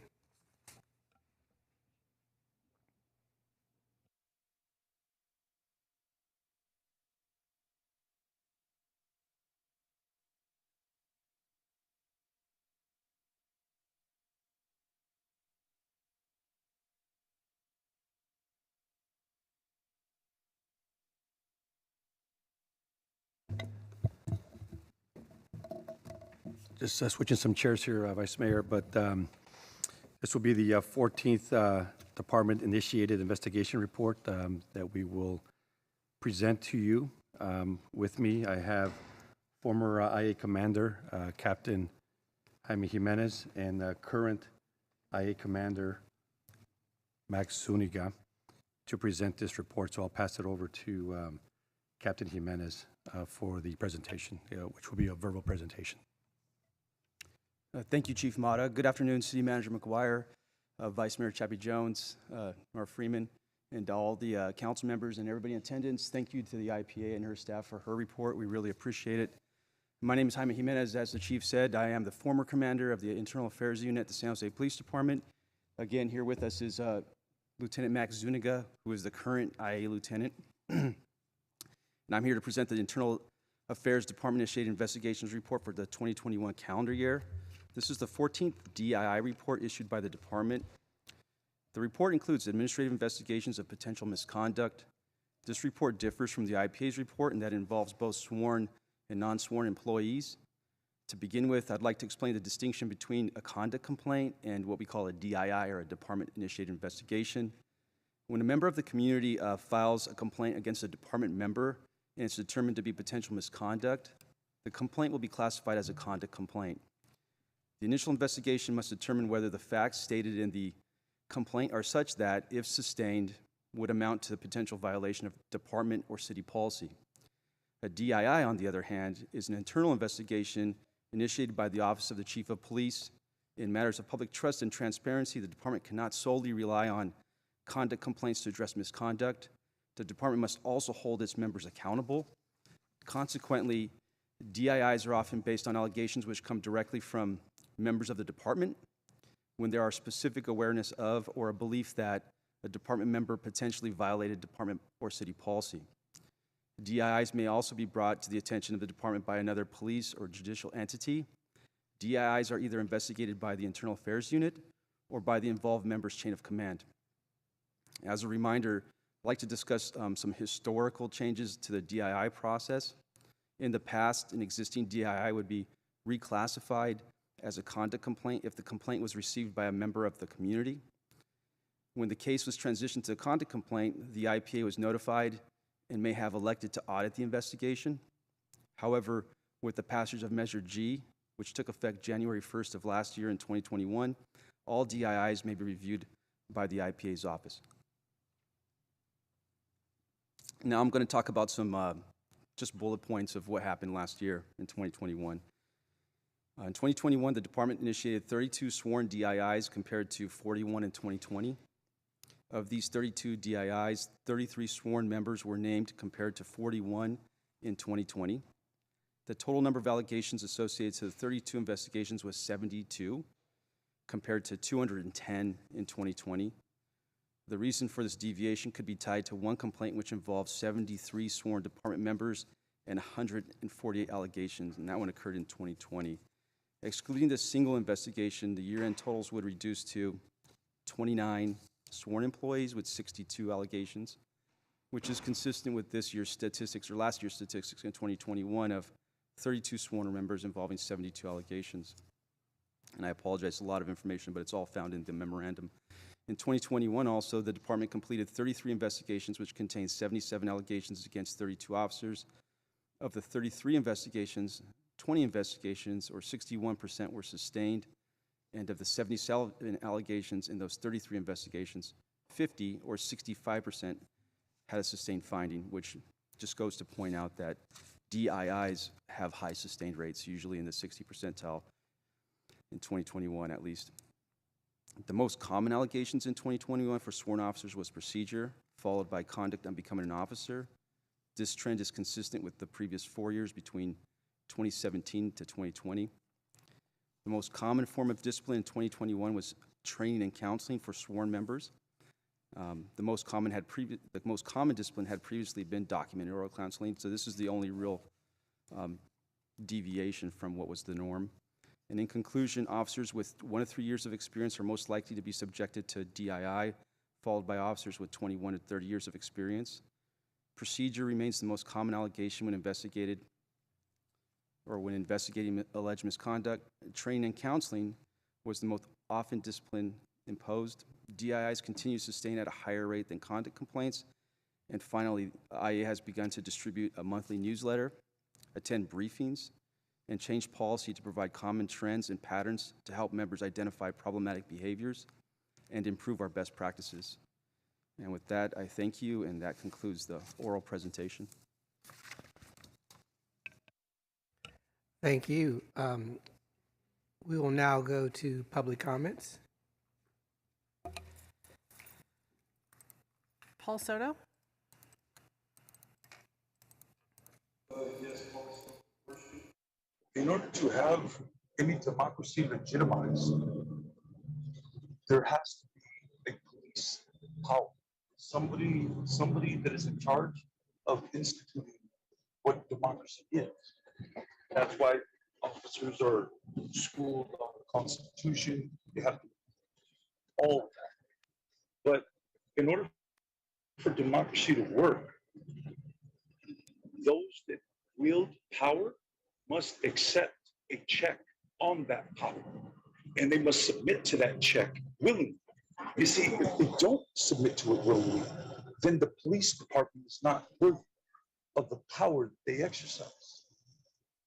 It's a very fundamental position to take, and it's very basic and simple.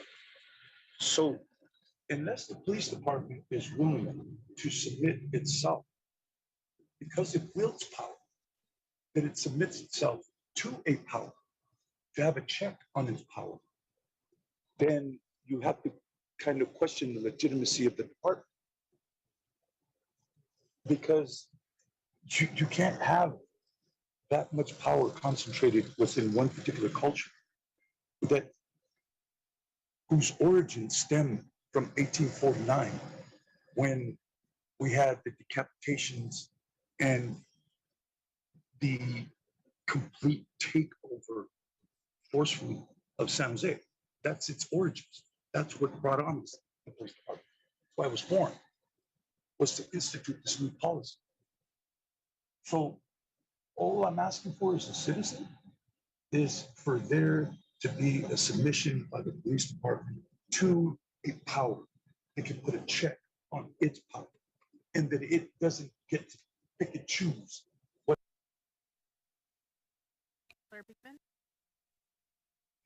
Hi, Blair Beekman here. Thanks a lot for the words of Paul Soto of his previous public comment. This is a tradition each year in San Jose. We have the IPA annual report and then the police internal investigations report together each year. This year, in the give and take of police relations, I hope the IPA report has proven that we have some work to do. The purpose of government is to offer the concepts of oversight for its government practices. And the police need to be just as accountable as other parts of government, and we have to hold them accountable. And they need to be okay with that. And that's how we learn our better practices. And from that, we can apply our better understandings and knowledge to programs like the internal investigation programs. For instance, whistleblower protection programs, the peer review programs that have been developing in San Jose for domestic violence, for the VTA, can all really be applied for the needs of internal investigation issues and make the process safer and more comfortable for everyone. And that translates to a more safer and comfortable community practices as well. Because the goal here is really, in the give and take of the past few years, we really have to work on the concepts of reimagine. And we are really headed towards an important future of lessening the prison military industrial complex. That's an important concept for everyone. And we have to want to be working towards that together. Reimagine can help facilitate that. Let's work on those things. It can be safe, it can be good. Let's not fear it. Thank you. Catherine Hedges.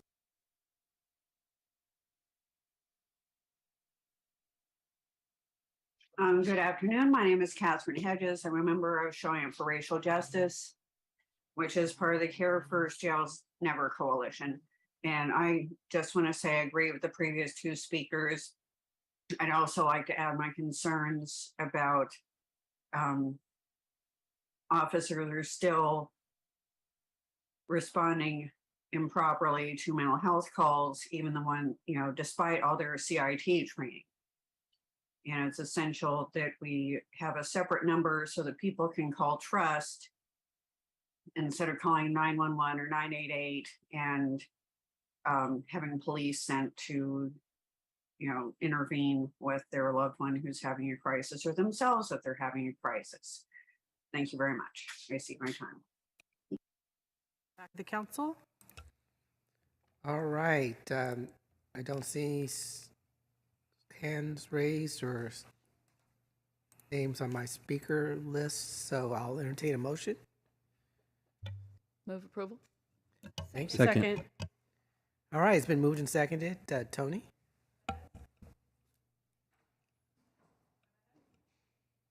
Sorry, my mic was off. Jimenez. Yes. Perales. Yes. Cohen. Aye. Crosco. Davis. Yes. Esparza. Yes. Arenas. Yes. Foley. Foley. Aye. Mahan. Aye. Jones. Aye. Going back to Crosco. Aye. Thank you. Thank you, and thank you, Chief and the team, for the presentation. All right, moving on to item 4.3, recommendation on a process for random audits of officer-worn body camera footage.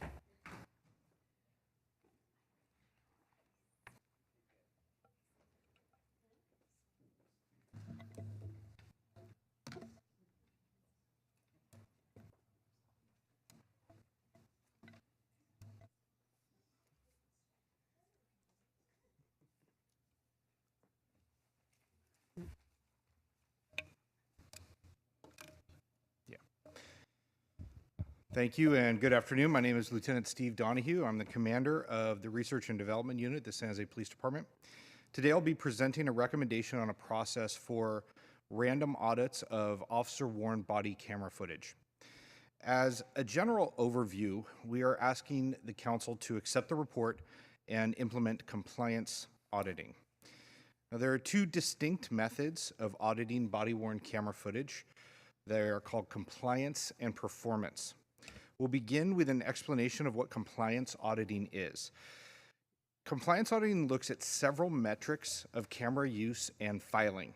For example, when the cameras are turned on and off, also known as power cycling, when the cameras are activated or the recordings are started and stopped, when videos are uploaded, whether the videos are saved under the correct event numbers, and whether the videos are tagged with the correct event type, such as domestic violence, aggravated assault, or burglary. And most importantly, compliance auditing can tell us if all the officers on an event use their cameras correctly.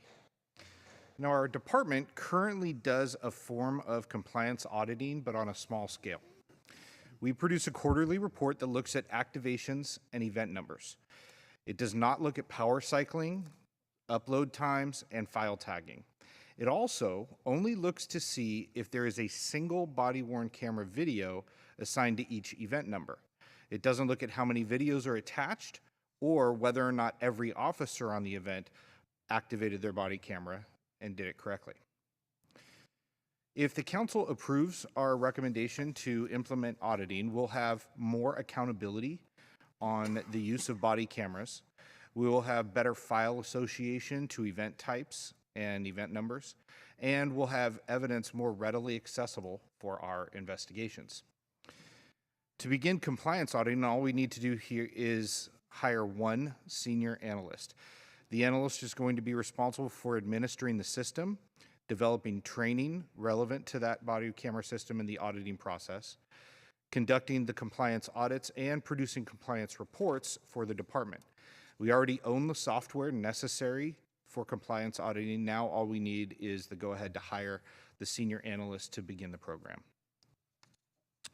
So I'm going to change gears here and talk a little bit about performance auditing. You like my gears? Yeah. It's a big indicator we're changing gears. All right, so I'm going to change gears. We're going to talk about performance auditing now. Our department researched both compliance and performance auditing at 7 agencies nationwide, and we do not recommend moving forward with performance auditing at this time due to its high cost and staffing needs. However, it may be considered in a future budget process in the context of the city's overall fiscal condition and department and city priorities. We will, however, provide you with a brief overview of what performance auditing does so you can differentiate it from compliance auditing. So in a nutshell, performance auditing looks at what the officer is doing and saying on the video. It looks at their actions, their interactions, their decision-making, and their tactics. If a supervisor sees any excessive force or bias-based policing or egregious actions that would likely rise to significant discipline, those would immediately trigger a department-initiated investigation and be handled by Internal Affairs. Now, from performance auditing, we get 3 big takeaways. First, we can see opportunities to provide training, whether it's about consistency in tactics or interactions with the public. Being on a fly on a wall gives us the ability to see these officers' actions from the outside in. Second, we can evaluate our officers' wellness. We can see when they're tired or they're exasperated, they're responding emotionally to events, and we can take actions to ensure our department members remain healthy physically, psychologically, and emotionally. And then finally, we can ensure we have accountability that our officers are performing at the highest standards we expect of our department members. Implementing performance auditing will make us look at 4 factors. Quantity is the number of videos that we want watched. 1, 2, 5, however many it takes to establish a pattern of behavior. Frequency, oops, let me go back one. Frequency is how often we want the videos watched. Is it monthly, yearly, every 6 months? And again, it's relevant to establishing a pattern of behavior. Length is going to be how long we want the videos to be. Do we want them to watch a minimum of a half-hour video, 2 hours of video, 1 hour? How long should they watch each one? And span of control is how many officers' videos that we want watched. So smaller districts have fewer officers, making it easier for supervisors to watch their number of officers, but larger districts with more officers will take more time. The problem is that we already ask a lot of our supervisors. We expect them to be in the field, supervising and actively participating in investigations. We give them collateral duties and assignments such as briefing and roll call. We expect them to participate in community policing events and community meetings. We expect them to have open, transparent communication with the public and the rank and file in the department. And to do this means having meetings with both their supervisors and their subordinates, which takes time. And we expect supervisors to provide informal trainings to their teams to keep everyone on the same page, keep them practiced, and ready to respond to any type of incident reported to the police. And finally, we expect our supervisors to provide conflict resolution. This is both between the department and the public, as well as internally within the department. So we looked at 3 policy alternatives to implement performance auditing. Alternative 1 is the video auditing unit. This would provide an unbiased, neutral staff to review the videos, and it would allow supervisors to remain with their teams, but it's a big cost to create a unit. The second is supervisor auditing. Now, to do this one, we would need to completely fill the sergeant rank by hiring at least 6 sergeants. Then, half those sergeants would leave the streets to go watch the videos for their officers. This would give each supervisor great knowledge of what's going on with their officers. However, it would remove supervision from the streets. Also, there's a concern that relationships between the sergeants and the officers could influence those reviews. And it would cost a lot because we'd have to hire 6 sergeants. To do the supervisor auditing, it would also cost approximately $492,000 in overtime to get it up and running until it could be fully implemented. So the third policy alternative is using an automated software. And much of what the software would do is already going to be covered by our compliance auditing. So the software does have the ability to listen, and I'm using quotation fingers here, listen to the video to see if people are using expletives, for example. However, the software can't differentiate who said the expletive. It could have been the public, it could have been the officers, it could have been another officer. In any case, when that video gets flagged, a supervisor now has to go watch the video, which puts us right back to options 1 and 2, increasing staffing. So from that, we're going to keep monitoring the software side to see if it develops into a cost or time-saving measure in the future. And ultimately, what this boils down to is that we are recommending moving forward with compliance auditing. And now the chief and I are here for any questions you may have. Thank you. Thank you for that presentation, and we'll now go to public comments. Paul Soto?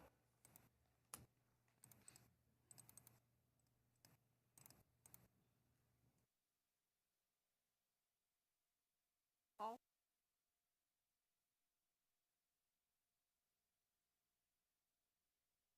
Okay, we're going to move to Blair Beekman. Hi, Blair Beekman here. I'll definitely go first. Hopefully Paul can return soon. This last part of the item you just talked about, this new automatic auditing system, that sounds very wary to me. Be really cautious with those things. I don't think that's a big hit. I think there's serious concerns you already have in how you present video of body camera things after shooting events and stuff. I really hope you're learning to work with the Reimagine Task Force on that subject matter, and that there really can be a shared process, a more shared process of how videos are released to the public. You want it to be an honest account, and that's important, and you have a good start with that. I think you really need community involvement more to really make clear what is that honest account. Good luck in those efforts for all of us to build that in our future. And a real good luck in what we've also been very nicely been working on in San Jose. How do we address the future of when persons feel their criminal rights, their rights have been taken from them and they're involved in criminal cases? How can they get body camera footage of the event? It's been a bit of a tough work out in San Jose how to do that. But a woman with domestic violence issues has been asking the Rules and Open Government how to do that. And it's been a real brave effort on her part. Thank you. And good luck how we really work on that I think will not only help San Jose, but the future of body camera footage for California. And finally, I really hope that we can eventually have health statistics on what body camera footage is doing to police officers themselves. Why not include that in the auditing reports? They need that sort of effort to know that they're being backed up and to honestly see what the health concerns of body camera footage on people day after day. Thank you. Catherine Hedges. Good afternoon. I would like to agree with everything the previous speaker said. And, it would be good if we could do commendations for police who are doing their job really well. But I am just flabbergasted we don't even have compliance audits to see if they're using their cameras properly. And that would be a very useful tool. And the performance audits sound interesting, but I agree with Blair that automating the process is not the way to go. This is just too critical to leave to error-prone computerized methods. And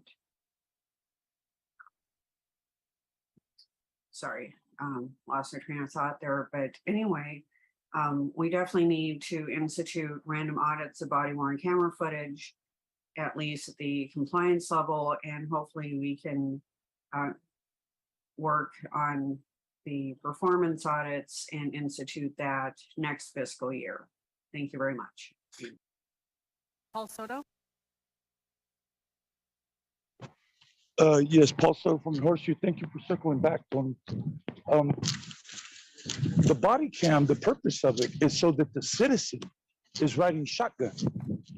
That's what it is. It's the citizen sitting there now, and the citizen is watching right along with the police officer to determine if what the officer is doing on his behalf is legitimate. Now, if the police department stance is that that's cumbersome and almost like spying, then I have to question, what are you doing as the cop then? Because that's what that camera is. Those are my eyes. So I'm the one that able to determine. But however, when the footage is edited, heavily edited, it's presented to the public with the narrative already. Is that you're telling us what we're seeing. And then you're telling us the reputation of the person that it's happening to. And, most often than not, whenever there's controversial issues around people that require like that kind of camera footage in order to articulate their story, this is the class of people that is in the least possible position to defend themselves against the system. So these are the lower classes of people. And so there's a power dynamic here that needs balanced. And to say that, well, it's going to cost too much, no. That is your role. That is your job. You just do it. It's not this extra. Back to the council. Thank you, Councilmember Esparza. Thank you. First off, thank you for the memo and the presentation, and actually all three today. And I think in all the three today, we can see how important body-worn camera footage is, and what a good investment that has been, and what an investment that we need to make in audits.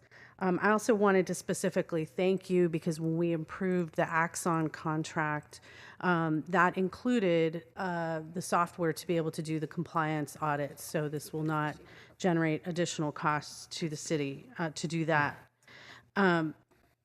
I also wanted to say that I do think compliance has tremendous value, as we heard about the other officers from several years ago that left their cameras on, but one that did not. And I would like to think that our officers have gotten more used to the cameras in recent years.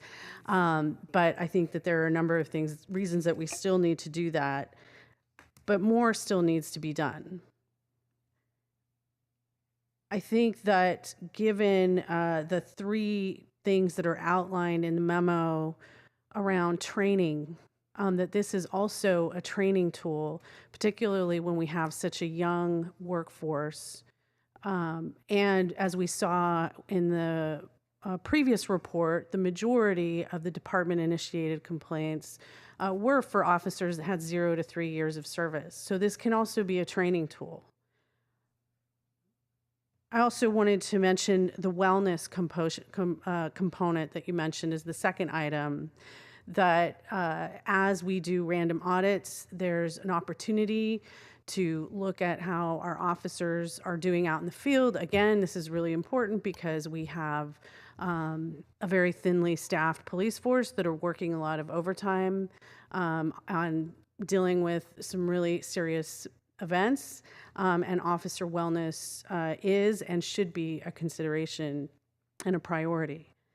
And lastly, the accountability portion. And I do think to keep all of us accountable and to have that transparency, this has been a benefit to the city sometimes when we've seen that footage. It's a benefit to the officer, it's a benefit to the community. And I think this is a really important tool for us as a city. And I was also impressed that one of the cities that you talked to actually had the training officers like bring a video a week to use as a training tool. So I actually really believe in this. And so I wanted to make a motion today to accept the report, and B, to direct the city manager to implement random audits, and also to consider implementing performance audits through the base budget or an MBA in the budget process, and include this in the meet and confer process after that consideration.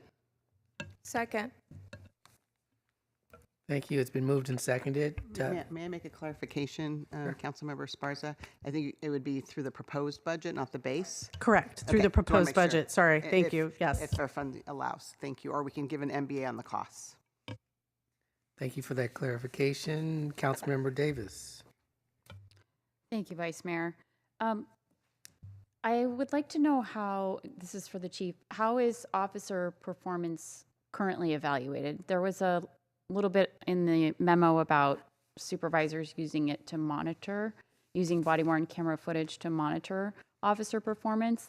I know you have a really large department. We just went through annual reviews in my office. How does the review process work for officers, especially on patrol? Sure. The current process that we use is, I think it's been mentioned, we have a quarterly report that we look at, and we highlight that performance there, and we drill down into the type of calls, and then we look at into which division, which officer, which sergeant did not perform well or not activate their body-worn camera, and then take a look at that for any policy violations as well, because we don't know if it's has to do with a technical issue on the body-worn camera or their performance. So along those lines, we have that, and then the sergeants can use that, and specifically in FTO, Field Training Office. They use that for training to see how they can better respond to a call, better investigate what they need to do to better their service delivery, not only in FTO, but sergeants also take that to debrief incidents to see how, again, they can better perform on a specific call for service, or how they handled their contact with a citizen. So they're able to pull those on an individual basis. So with the software, it would allow us to go to the previous response in the previous item, look at an individual basis or an officer, how we can pull those videos and talk to them and their supervisors and their chain of command, how to better officers can better perform out on the field on a call, contact, whatever it is, investigation, whatever it is that they're looking at. So we can do that on an individual basis, but again, we just need the resources to do that. So currently, do all officers get an annual performance review? They do, and that's based on their performance, but they can also, a sergeant or supervisor can look at or reference a body-worn camera for that performance when they, look at their performance evaluation. Okay, thank you. Thank you, Councilmember Cohen. All right, just a quick question on this. Little confused about the difference between what you're saying is a compliance audit and the recommendations the alternative options. The compliance audit is using software, right? Is a software solution or? Thank you, Councilmember. Yes, so compliance auditing will have automated software go through and look at every body-worn camera video in the entire department. And what it'll do is it'll say, okay, is this body-worn camera video attached to the correct event? Has it been tagged with the correct event type? And then if those things are good, it just keeps going and looking for the problems. If there's problems, what it'll do is it'll send that to the supervisor and say, hey, Sergeant, your guy or gal that was on this call, they didn't do it right. And you need to look at this particular video, right? The other thing it'll do is it'll look at the call itself. It'll say event number 1, 2, 3, how many officers were attached? Well, there was 4 officers. That means we should have 4 body-worn camera videos. If it only has 3, that means one's missing. Hey, Sergeant, one's missing from this event. You may want to figure out who that's supposed to be. And that it'll do that cross-reference tagging between our computer-aided dispatch system and the body-worn camera file storage system. So it can't tell by itself which videos are missing or which ones were on. It can. It can tell which officer was attached to an event but didn't upload a video. However, just because an officer was attached doesn't necessarily mean they had to upload a video. Let's say, for example, I'm attached to an event, but I never arrived at that event, right? Then there would necessarily be no video. So somebody has to do a review as to why that Yes. happened. Do officers have to manually upload a video, or videos are uploaded? The moment a video camera hits the dock, it starts an automatic upload to the cloud and moves directly into evidence.com where it's stored. So they don't have to manually do that at all. What they do have to do is review their body-worn camera videos that are uploaded to ensure that they have the correct tagging and event numbers. Okay. So that is part of the current policy. I see. Okay. And so when you say alternative 3 automated software auditing, that's the recommendation is to use, or that's an additional, a more detailed version. That would be a software that would, for lack of a better term, watch the video. And it's listening for that expletives or that kind of thing, right?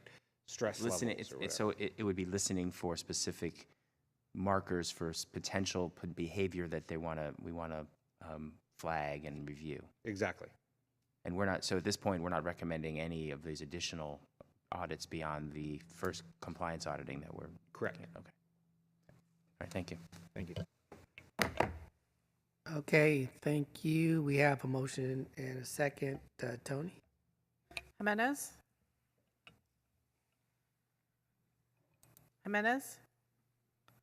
Perales? Yes. Cohen? Aye. Crosco? Davis? Esparza? Yes. Arenas? Yeah. Foley? Aye. Mahan? Aye. Jones? Aye. Going back to Jimenez? Carrasco?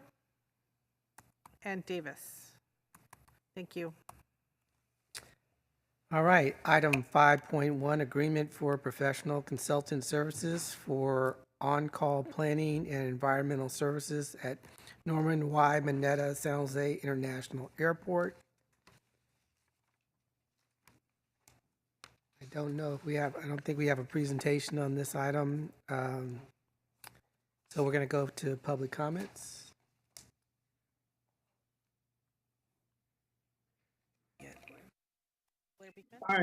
Hi, Blair Beekman here. Just a reminder that I stop me if I'm wrong, but I think that this sort of item, there will possibly be technology and data collection a part of this build-up process, and the work of technology and data collection at the airport has always been of interest to myself. They actually take the extra step towards good open public policy practices and accountability. with what can take place with the technology. I'm really interested how that then can be applied to, the everyday practices of the city. And, it's really interesting work, what it can do. It really, really helps organizes our thought processes, how we use technology and what it should its purpose be used for when we better consider the civil rights and civil protections of everyday people. It just goes hand in hand that we think of our better practices and our better selves in how we have to consider items by using open public policies. So a reminder of that and how that can be applied, for instance, to the last two previous items or three previous items. And just an overall good luck in our good practices and a future of hope that we really can build if we really want to. And good luck in that process. Thank you. Back to the council. Thank you. I'd like to entertain a motion. Move approval. Second. All right, it's been moved and seconded. Tony? Jimenez. Peralez. Yes. Cohen. Aye. Carrasco. Davis. Yes. Esparza. Yes. Arenas. Yes. Foley. Aye. Mahan. Aye. Jones. Aye. Thank you. Okay, on to item 7.1, 1343, the Alameda Master Plan and Naming. And I see we have a presentation.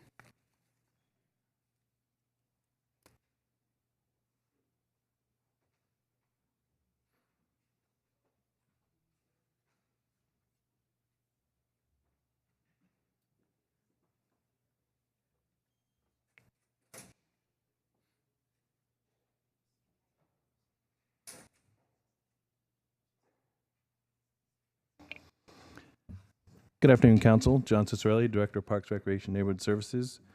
We're here today. Can we go back to the title slide, please? Did somebody move that? Oh. We're here today to present a park master plan for a small park in District 6, as well as the results of a park naming process. I'm joined by Parks Manager Heidi Pacheco, Planner Mary Beth Bowman, and Planner Rebecca Ross. Here to do a presentation and then answer any questions or comments you may have. Thank you. Thank you, John. Good afternoon. Again, my name is Heidi Pacheco, Parks Manager with the PRNS Capital Team. Together, we'll be presenting on the master plan and park naming for a future public park at 1343 the Alameda. We're very excited to be part of this project team as the community and the Shasta-Hanchett Neighborhood Association has been working on developing this site for years and bringing a park to this area. This map shows the location of the proposed park and its 10-minute walkshed area. The park will serve areas that have been identified as moderate and high priority park need areas. We are proud to be working on a project that aligns with our strategic plan, Activate SJ, and brings us one step closer to filling the gap and ensuring that all San Jose residents can be within a 10-minute walk to a local park. The site selected for the future park is at the northwest corner of the Alameda and Hanchett Avenue in Council District 6. It's located in an urban area surrounded by businesses, mixed-use development, and residential. And the park will be developed as a pocket park on a 0.17 acre parcel. During the development of the master plan, we hosted 3 community workshops and 3 online surveys. We met with the community to gather data, refine the design, and present a final conceptual plan.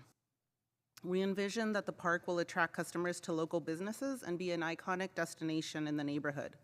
We received many positive responses in the surveys expressing excitement over this being a location that is walkable, bikeable, and a future community space. The design approach was to provide a plaza for the many community events that will happen here.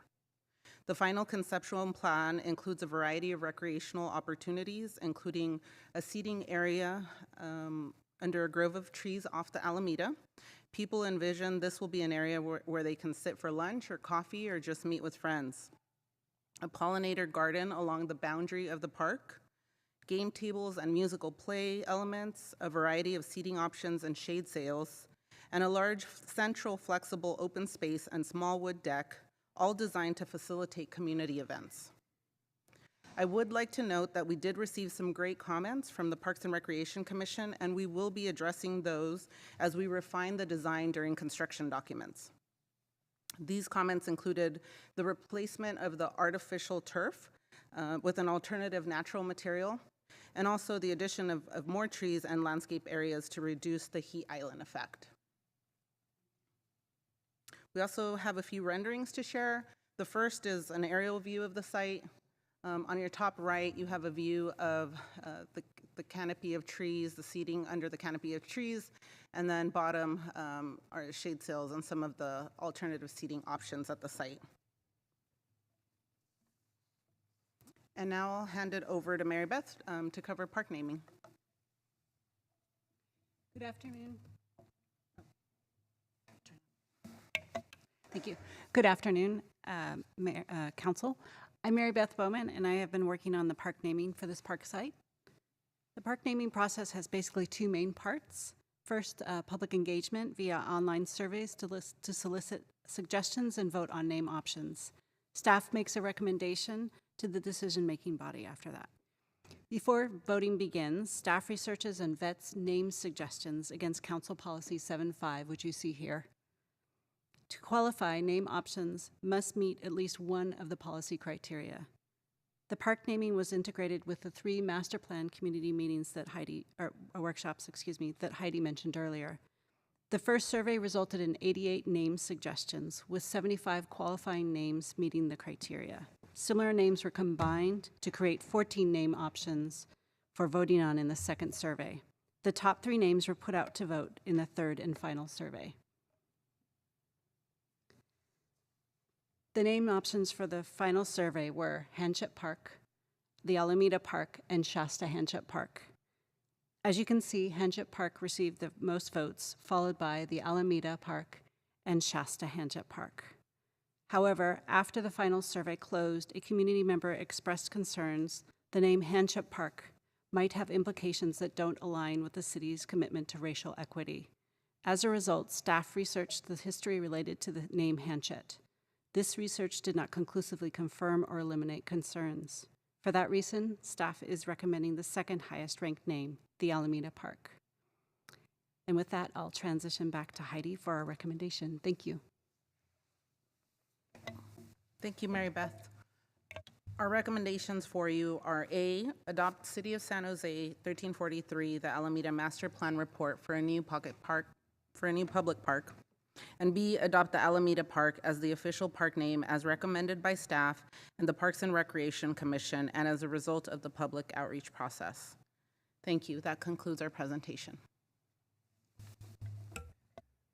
Thank you. We'll now go to public comments. Speakers in the council chambers. So Lori Bird and Helen Chapman, please come on down.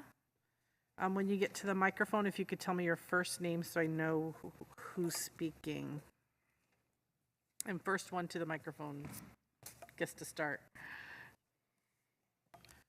Hi, my name is Lori Bird, and I live 3 doors down from the proposed pocket park, and today is an amazing day. It's taken us a long time to get here, but I am just thrilled that we are at this point. I fully support Councilmember Davis's memo to proceed with the master plan while taking some additional time on the park naming because getting the name right is critically important. So this is an opportunity to come up with a better name. I also support her proposal to make the space greener by using more permeable surfaces and native plants. So our neighborhood is very excited about this opportunity, and like I said, this is a great step forward. I'd like to thank Councilmember Davis for her support and also for the rest of the council as they consider these proposed changes. Thank you very much.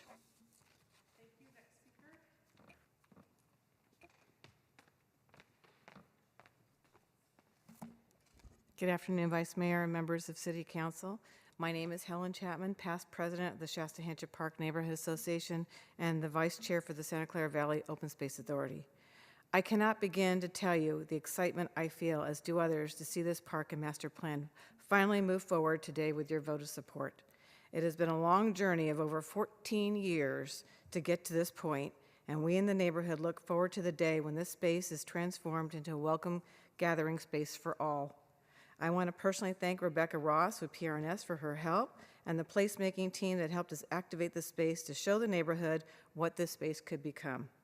I also want to share my deep appreciation to Councilmember Davis for her support and help to get us to this point. I fully support her memo today, and if Council chose to accept her recommendation for a park name, you also have my full support. Thank you so much. Paul Soto?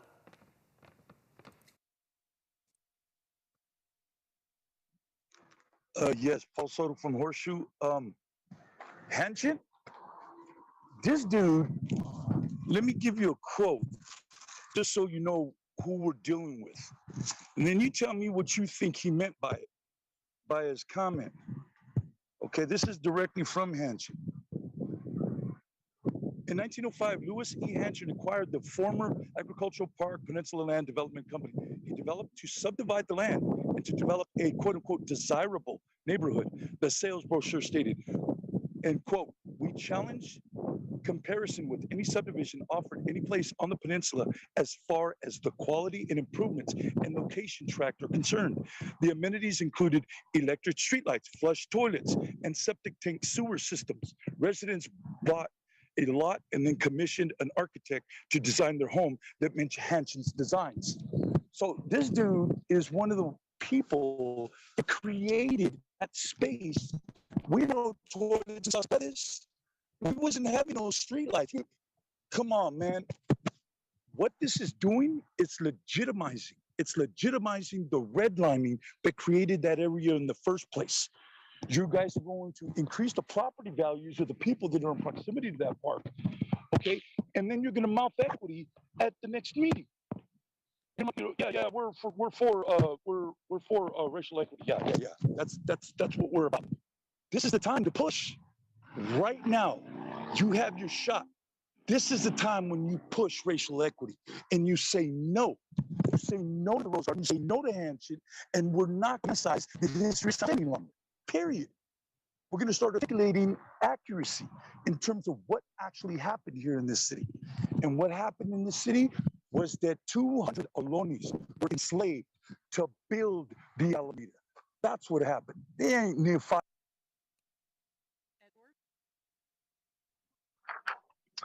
Good afternoon, Vice Mayor, Council members. Edward Sound, President and Director for Planning and Land Use for the Shasta Hanchett Park Neighborhood Association.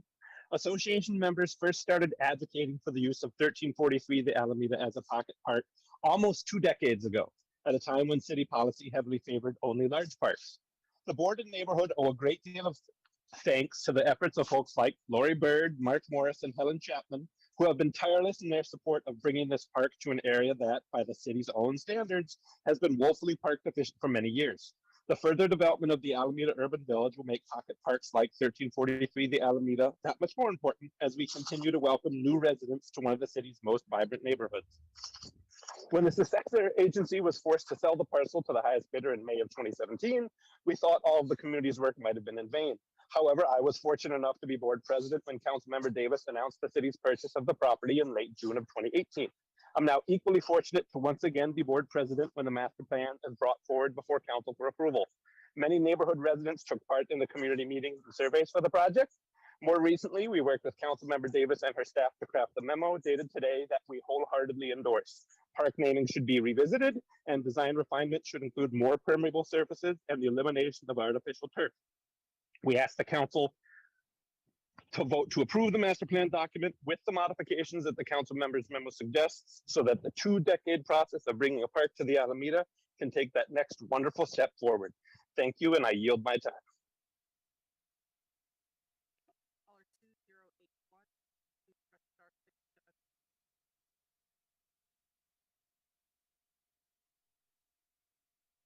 Hi, this is Pat Tegens, and we are located at 1645 the Alameda, just 0.4 miles away from the proposed site. First, I'd like to thank City Council Member Dev Davis for working with the neighborhood on this project and listening to our input. We are so happy for her support, and we're excited for our neighborhood pocket park. So obviously, I'm a very enthusiastic proponent of the plan, and I'm calling to express that enthusiasm, and especially for the added greenery and to have a place to gather with neighbors. I understand that naming the park is something that may take a little bit more time. However, I just wanted to throw out a thought here, and that is to consider naming the park after Clara Louise Lawrence. Clara Louise Lawrence actually lived in a house that we now own, again, just 0.4 miles away from the proposed site. And she lived in that house from 1922 to 1942. And she was a children's book writer and a poet. And she actually wrote the poem, The Valley of Heart's Delight. It's a beautiful poem, and it copyright 1927. And she was very active in the area. It would just be so special to have a San Jose pocket park in our neighborhood named after a woman who made significant contributions to the culture here in the city of San Jose, and also to our history. It would be great to see not only the park named the Clara Louise Lawrence Park, but to have a plaque of that beautiful poem that connects to the area. So just something to put out there.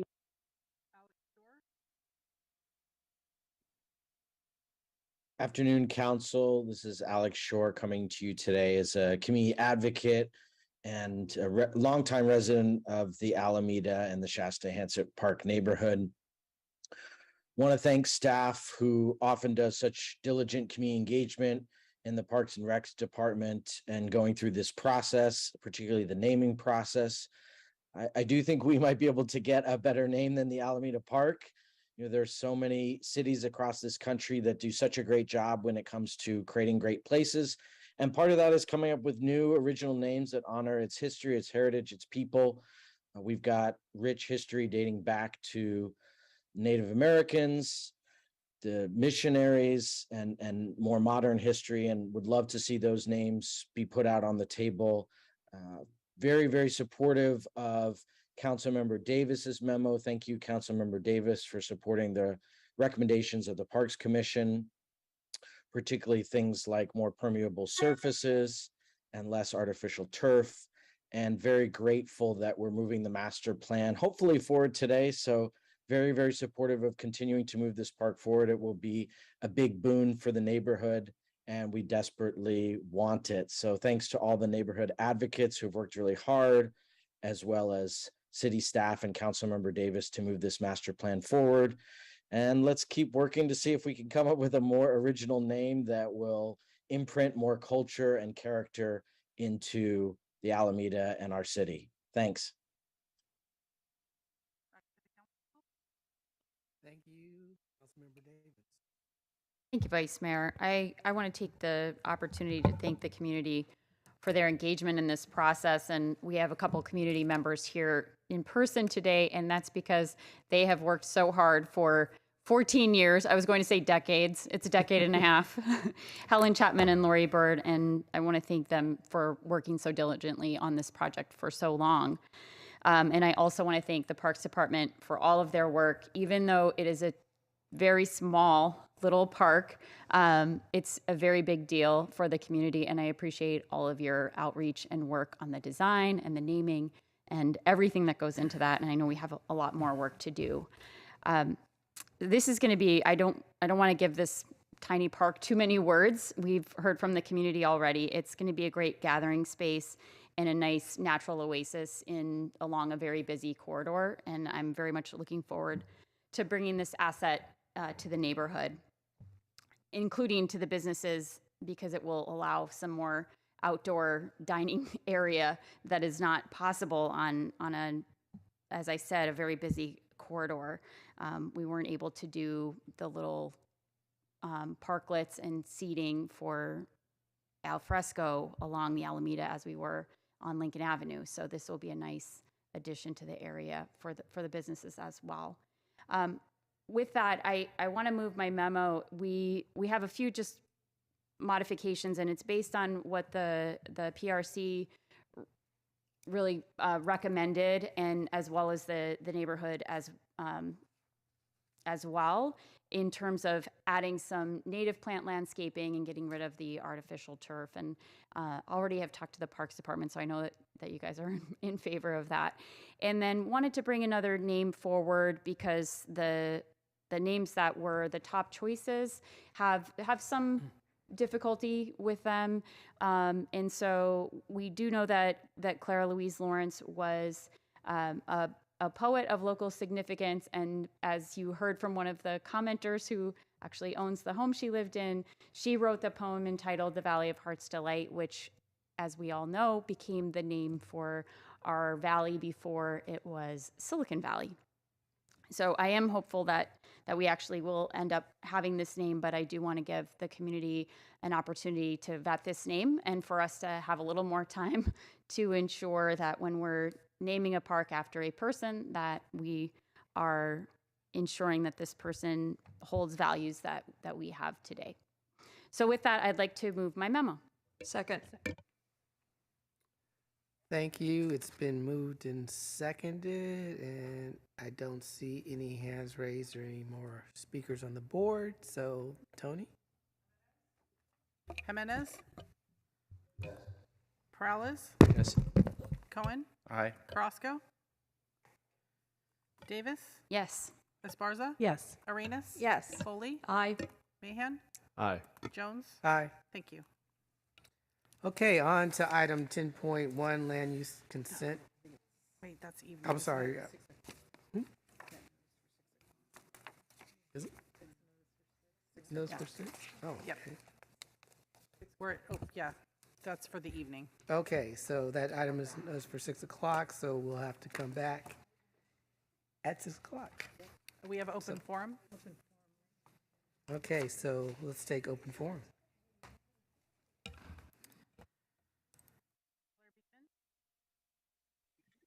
Thank you very much for offering open public forum at this time at the end of the regular consent or the regular council agenda. I guess, you know, I've said what I needed to say. I hope the words that I've said today can be an important reminder of a world we can be working towards, you know, after the era of 9/11, after the era of COVID. There can be a positive future of sustainability and human rights and civil rights and worker rights ideas we really can be working towards. It can be inclusive. It can invite everyone to the process.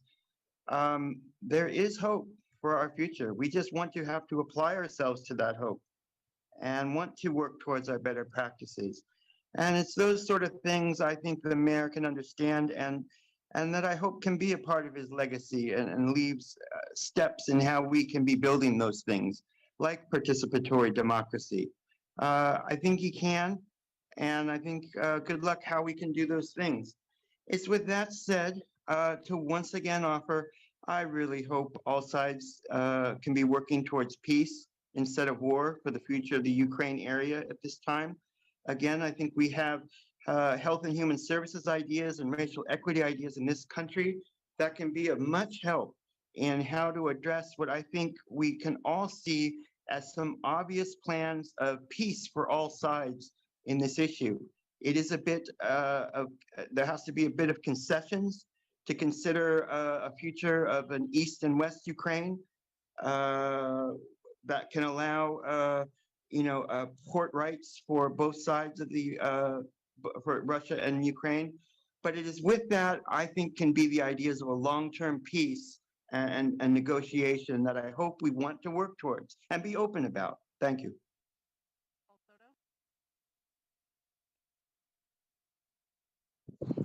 Yeah, Paul Soto from the Horseshoe. When Mexico won its independence against Spain in 1821, they didn't just kick out the Spanish government. They also kicked out the Catholic Church. They said, get out of here. Why? Because of the enslavement of the native peoples. One of those native peoples received a land grant. His name is Robert And you'll recognize this last name because it's real familiar. Roberto Bellarmino. Sounds familiar, don't it? Bellarmino, Bellarmino. So he had all the land west of the Guadalupe River. This was granted to him by the government of Mexico as kind of a reparation. It was Antonio Sano that stole that land from him. That's how Hanchik got a hold of it. Hanchik got the land from Sano because they stole it from Bellarmino.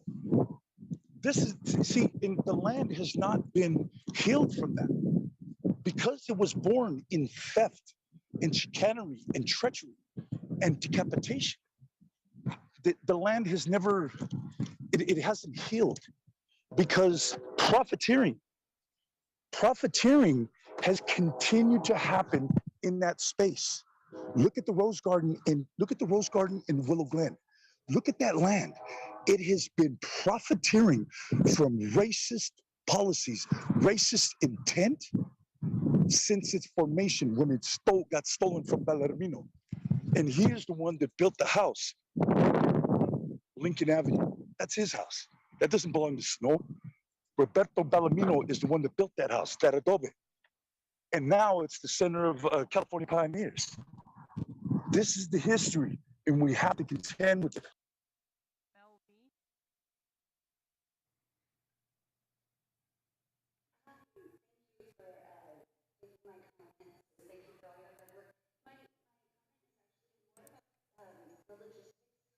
This webinar.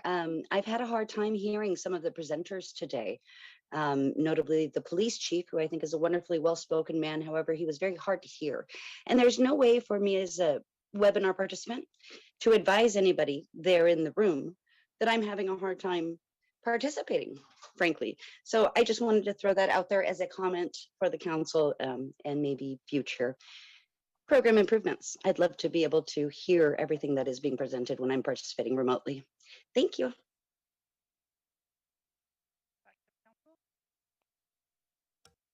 Okay, thank you. And we'll reconvene at 6 o'clock.